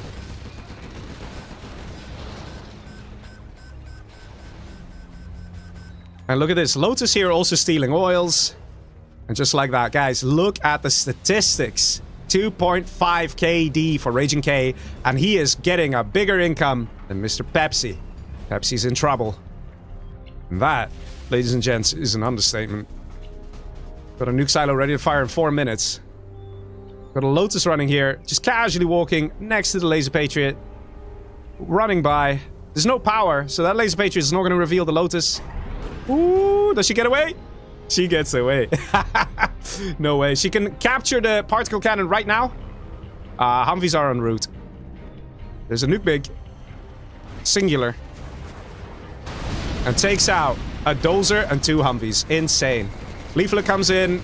Misses a target. Gets only 1 gat. Lotus capturing that particle cannon. Do we see the cell? Do we see the cell? We see... no cell. It's a 1-minute particle cannon. Hey, man. If Raging K goes back online... And there is a GG. Raging K has done it, ladies and gents. That is amazing play here. Amazing. The combination of tactics and strategies here to get the guy, to get Pepsi offline, to get him EMP'd on the command center so he couldn't call in any general powers. Perfect plays. Very well done. Ah, that was good, man. GG, restart your game. My god, Mr. Raging K. It was looking pretty bad there. Those Comanche were really a serious threat here. And the Nuke MiGs had to do it. We saw some very good micro here from both players, trying to maximize the use of their units. Both of them. Not just taking the standard approach of, oh, I'll just air guard. No, no, no, no. They were paying attention to their units. They wanted to do a good job. But it was eventually that strike, that attack from Raging K. And then eventually he flamed his own gats. But it's fine. It's fine. He had plenty of gats. It's fine. He gets away with it. He had plenty of them. Alright, ladies and gentlemen, let's move to the 3-player match. Which will be Conflict of the Mediterranean. Alright. Let's quickly transfer to this guy who doesn't seem to have the map. I don't know who doesn't have the maps. I don't know if it's the same person this whole time, but, you know. Let me also switch things to this. There we go. So, it gets impossible for me to reveal who the player was. Oh, it's still... Yeah, no. Okay, we're good. Okay. So, we restart our game just to be on the safe side, you know. That's the thing. I have to say, very nice plays from Raging K there, who gets himself a victory. Is that the first victory for Raging K tonight? I think it is, right? Or did he... No, he has a... This is second victory. Man, he's on fire, guys. He's on fire. Definitely some nice games. Did you all restart your game? Just saying that. And creating.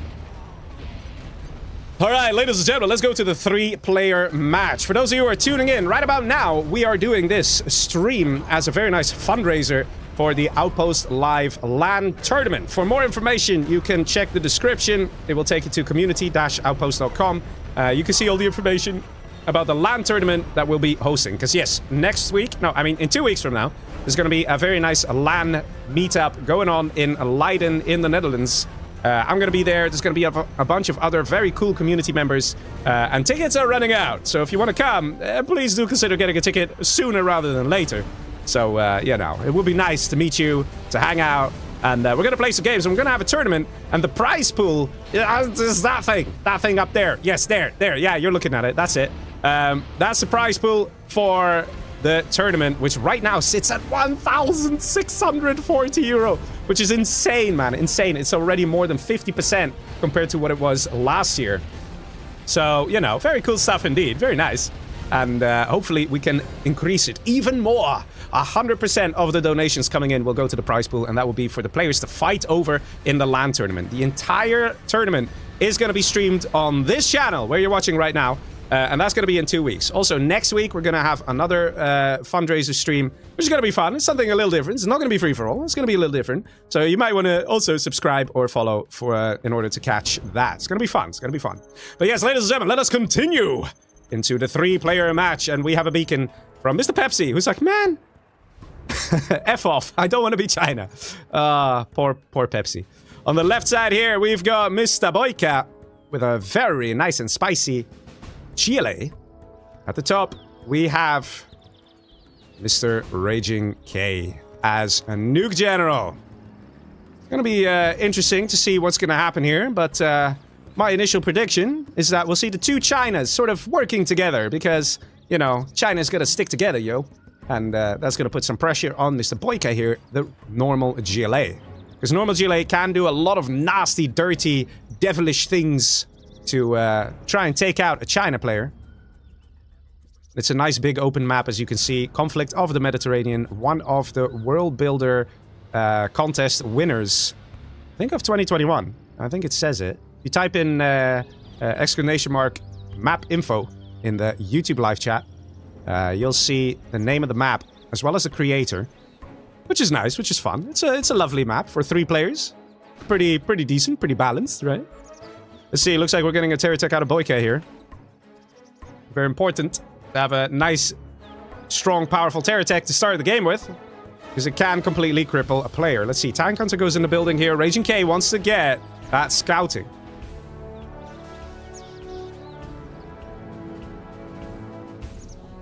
Dozer sees a GLA. GLA sees a Dozer. That technical. Does it already have anything inside? It has 4 terrorists. That Dozer's kind of stuck there. It could actually get taken out. Potential opportunity here for Mr. BoYcaH that he did not take. In the meantime, we see a helix here from the orange player. That is Pepsi. Wants to take out the technical. Is it going to be a Gatlix or a Bunkerlix? It's a Bunkerlix. That is important information as well for BoYcaH. He needs to immediately get a load of quad cannons. That's the thing. He's got 1 worker outside of his box. This is actually very bad, because in some cases it can cause a bug where the main workers stop collecting supplies.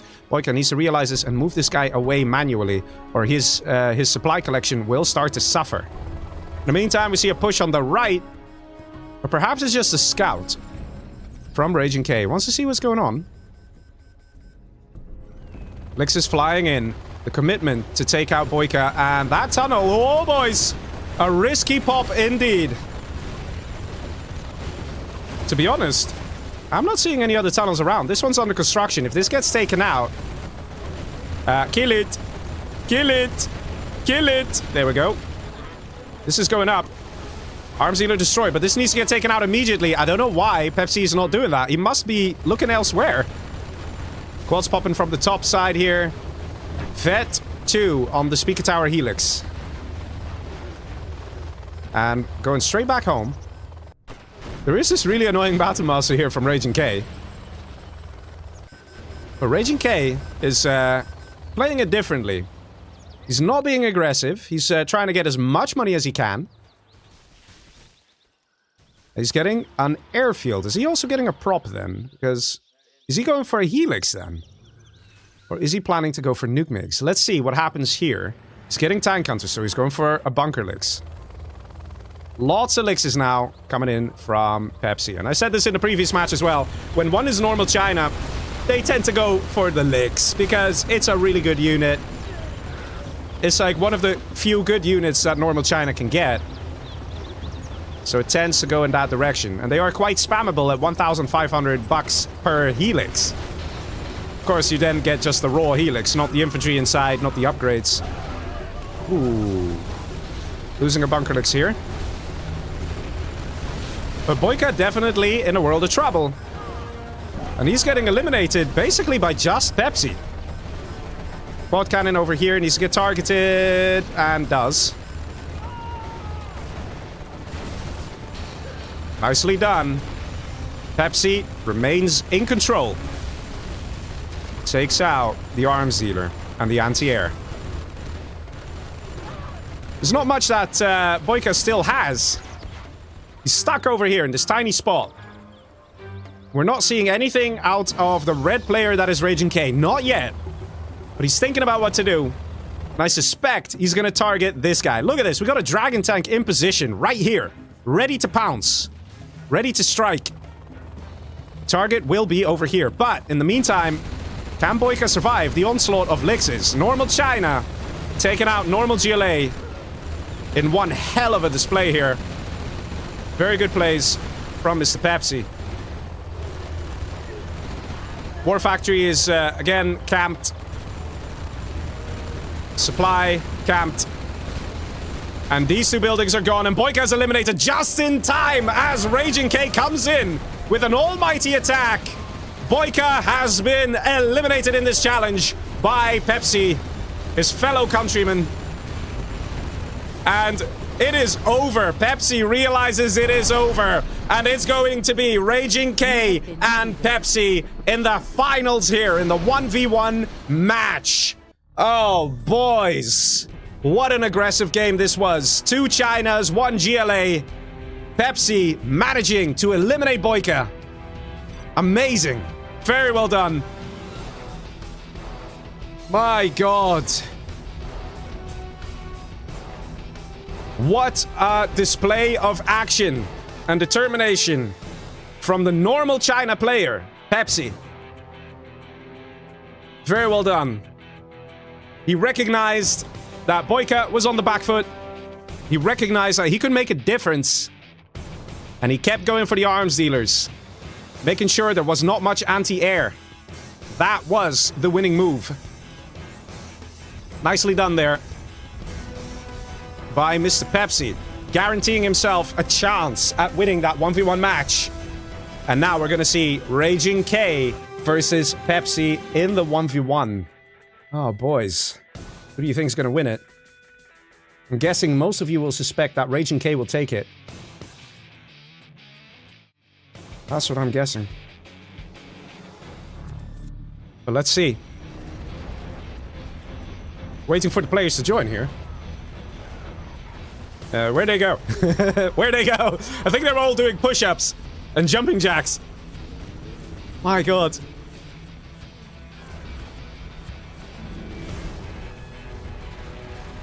This is quite intense, to say the least. Match 6. Let's go. He wants to go to the bathroom. That's fine. So basically, the map choice is going to be a ranked map that both players are happy with. I can choose one already, just to speed things up. There are quite a few ranked maps. Let's see which one to go for. Which one would I like to see? You know, streamer privileges, guys. Streamer privileges. LOL, melting snow. That's still a thing? That map still exists? My God. I remember when melting snow was all the rage 5 years ago. Yes, 5 years ago. I'm serious. even this one, Homeland Rocks. Nobody really plays that anymore, I think. Let's see. I don't know a bunch of these. Forgotten Air Battle. Let's put that one for now.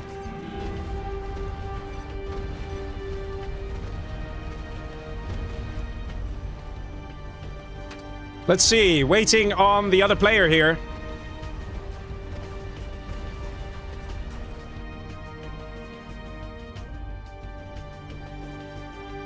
Let's see, let's see. Blue hole. All right, I could put blue hole. If the other player who comes in also wants blue hole, then I guess we'll all be happy. The other player says, no, I don't want blue hole. Then we'll change to a different map. On the whole, there are many 1v1 maps, as you guys could tell. Many, many 1v1 maps.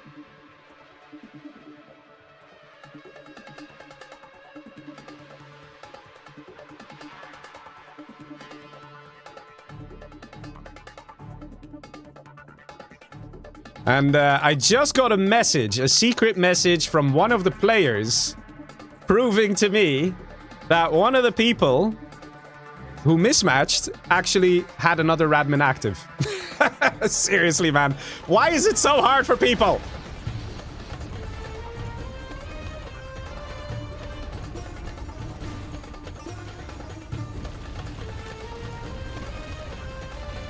All right, let's see. A single 1v1 match.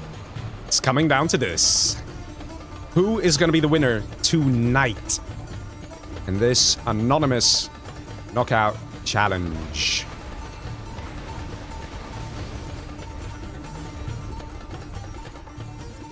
Let's see. Also, guys, after this match, don't go anywhere because we have a really, really cool announcement to make. And I'm serious here, okay? It's going to be cool. We're going to do it right after the final match. I'm going to have to get somebody in the voice chat for it.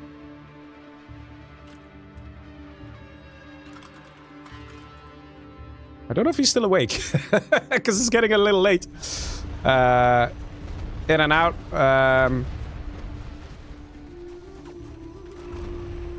Yeah, so basically I'm checking in with the guys, see what they prefer. I'm cool with a mirror. Okay?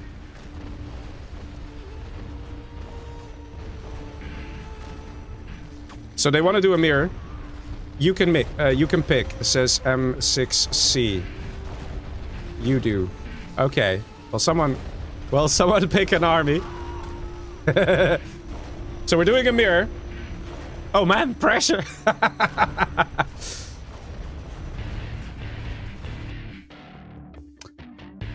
Okay, never mind. Ladies and gentlemen, the announcement is going to happen next week. My apologies. Let's see. What would be a fun mirror? What would be fun? USA mirrors are lame. GLA mirrors are long. So it's going to be a China. I'm leaning towards infantry general, to be honest. I think it might be pretty insane. They will hate me for this, because it's a lot of microing. In classical style, Legionnaires asks, what do you want to watch? And, you know, which army do you want to pick? He says, infantry? Oh, man. So many of you must be facepalming. I'm so sorry. I'm so sorry.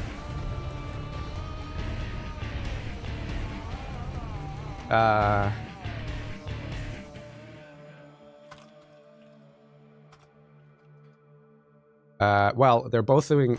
They both accepted. I'm confused. Why are they accepting? Let's go top army. We do that? Ah, okay. Ah, okay. Alright. And it is super weapon general. Oh my god, it's gonna be a super weapon general mirror. That's crazy. That is crazy.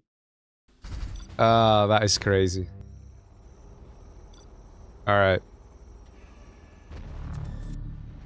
Let's see it happen. A super weapon general mirror. The final match here tonight. Ladies and gentlemen, I hope you've been enjoying the games. I hope you've been enjoying the casting. Apologies for the delays that did happen. But I'll be honest, I really enjoyed these games, man. They were pretty damn good. The anonymity makes it extra fun. So you saw a lot of the games went smooth. No hassle between the players. No drama, no issues. Just good games, a lot of fun. And that's what we love, man. That's what we love. And the vibe on the actual LAN event is going to be even better than this. So hopefully you guys will be tuning in 2 weeks, watching that. We got Pepsi as the super weapon general. On the bottom left. On the top right, we have Raging K. The map is a blue hole. You're watching the Outpost Live 2024 fundraiser stream. And boys, some funds got raised. 1,640 euro for the prize pool for the LAN event. That's in 2 weeks. Absolutely amazing. You guys have really made a difference here. Also, thank you to everyone who's been watching, who's been liking, who's been following, who's been subscribing. You're all making a difference. And you're all bringing attention to this game. And letting Twitch know and letting YouTube know that this game is fun. And it ain't going anywhere, boys. We're gonna keep having good times with good games for many years to come. And the LAN event is proof of that. And hopefully you guys will get quite the esports experience out of 0 Hour in a few weeks' time. Let's see, rush coming in here from Mr. Pepsi. Going for the oil. Interesting strat. We saw some panic here from the red player. Wait, why is it red saying Raging K and it's blue? I don't know. Okay. Let me double check here. Not that it's messing up. This is the first time we're seeing the colors mess up. Pretty sure Pepsi's yellow. But we'll, yeah, this is... Give me a second here. I don't want to mess this up. I don't want to mess this up. That would be pretty bad. Let me double check that Pepsi is in fact yellow. Okay. Let me see. What?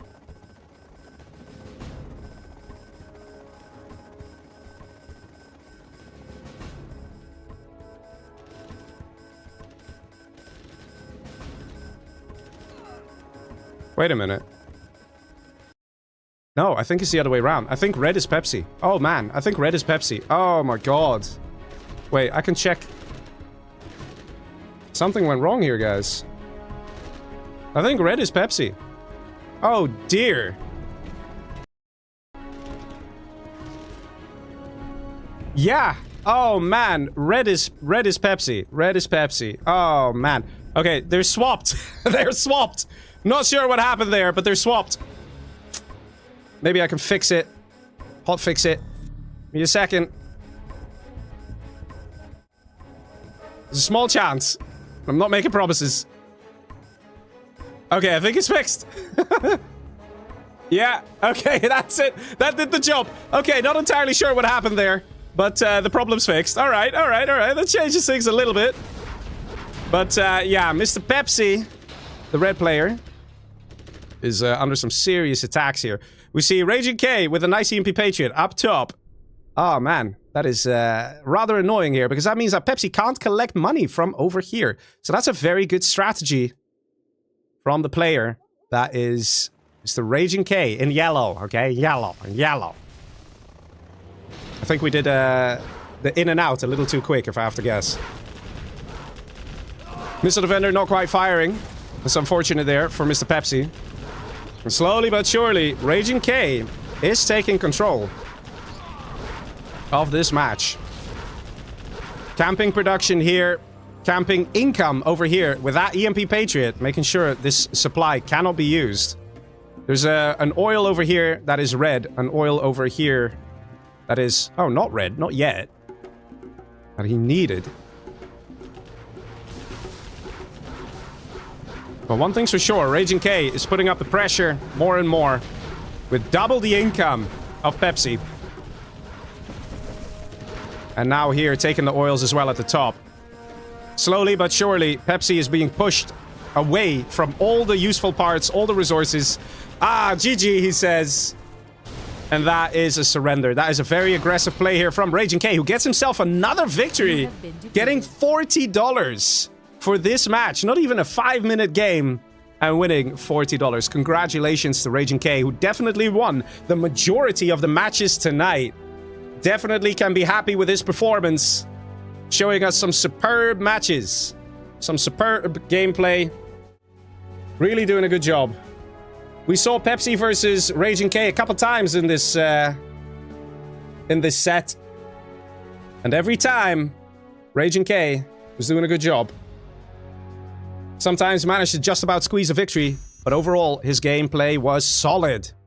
Saw him win a couple of games there. I'm not going to spoil the games he won, because he won quite a few. So you guys, if you're tuning in just now, you'll have to go back to the beginning of the stream, because, man, they were some juicy games. Just saying. Very well played there by Raging K. So, thank you for the games. GG's, well played.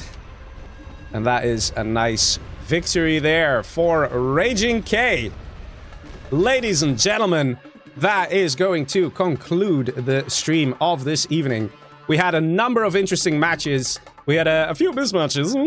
We don't talk about that. But overall, the games were great. We even had a missing player at one point. This stream had it all. Had it all. And guess what? There will be even more cool stuff at the LAN event in 2 weeks from now, okay? So just tune in if you're not coming. If you have the ability to come. If you are in the Netherlands, you don't have an excuse, man. Just come over. It's great fun. We hang out, we drink beers, we play games. You know, we don't take everything too seriously, but we also have moments where we do take things seriously. So it's a nice combination of everything. So yeah, thank you all for tuning in. I want to greatly thank all the people who donated. My God, we had some really nice donations. Of course, you know, it has to be said, we had the very nice donation, B Legacy, €50, that's how it started. And then Wild Communist with a €1,000 donation. €5 from Dr. Goldfish, €10 from John Demi, GDMV with $50, Poser Skater with €100, Mohammed €5, €29 for glasses, €50 from Red vs Blue, Shogun HK with €10, Alfie Ace €30. Oh man, so many donations, really amazing. Sad Noor also comes in with €5, NeoGod 25, OMC 15. And that, ladies and gentlemen, is helping us get a really nice big prize pool. So really thank you all so much for helping us make this game a bit better, a bit more interesting to watch, to play, and all these things. And hopefully I will see you guys in the flesh at the LAN event. Also, next week, we're going to do another fundraiser stream. It will probably be on Saturday, so not on Sunday. It'll be on Saturday. It's not going to be free-for-all, but it is going to be casting. So I'll be shoutcasting like what I'm doing now, commentating. It's going to be like that. But it's going to be something different. It's not going to be free-for-all. You will have to just tune in and see what's going to happen, and you will enjoy it. I promise. I promise you'll enjoy it. It's going to be good stuff. And yeah, I really want to thank every one of you for watching, tuning in, liking, following, all those things to help boost the algorithms to let YouTube and Twitch know this game is doing great. It is not dead. Okay, we have a few mismatches here and there, but we're working on it, okay? We're working on it. But yeah, ladies and gentlemen, hopefully I will see you again next time on this channel next week. My name is Legionnaire, and I'll be signing off for this evening.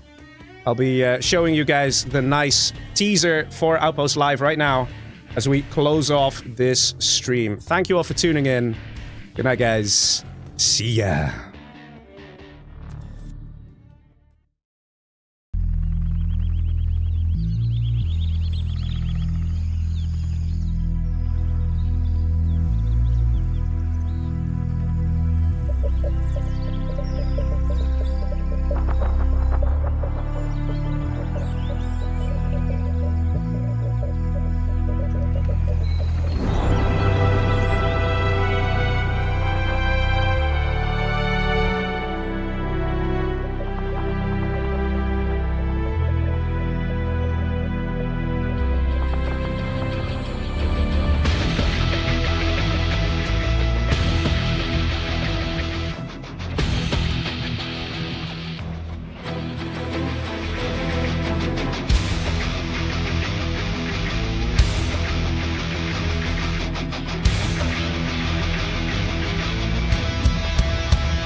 GG from Hank. Hank is the first person out, so basically gets himself 2 points for that. Very aggressive here from Mr. Nickname. He's doing the right thing, has to be said, right? Smack. Oh, that ain't that. A10, takes out Nice, 3 EVs. Cool and smooth.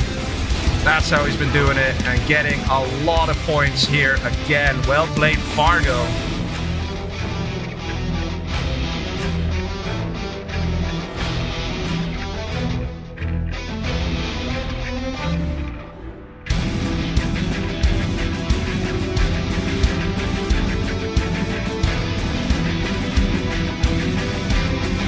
Let's take the building.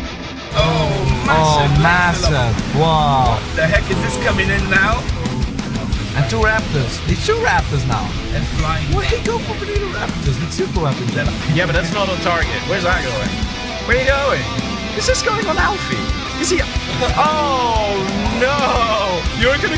Oh yes! It dropped! Oh my god! Why would you do this? Nickname, you animal!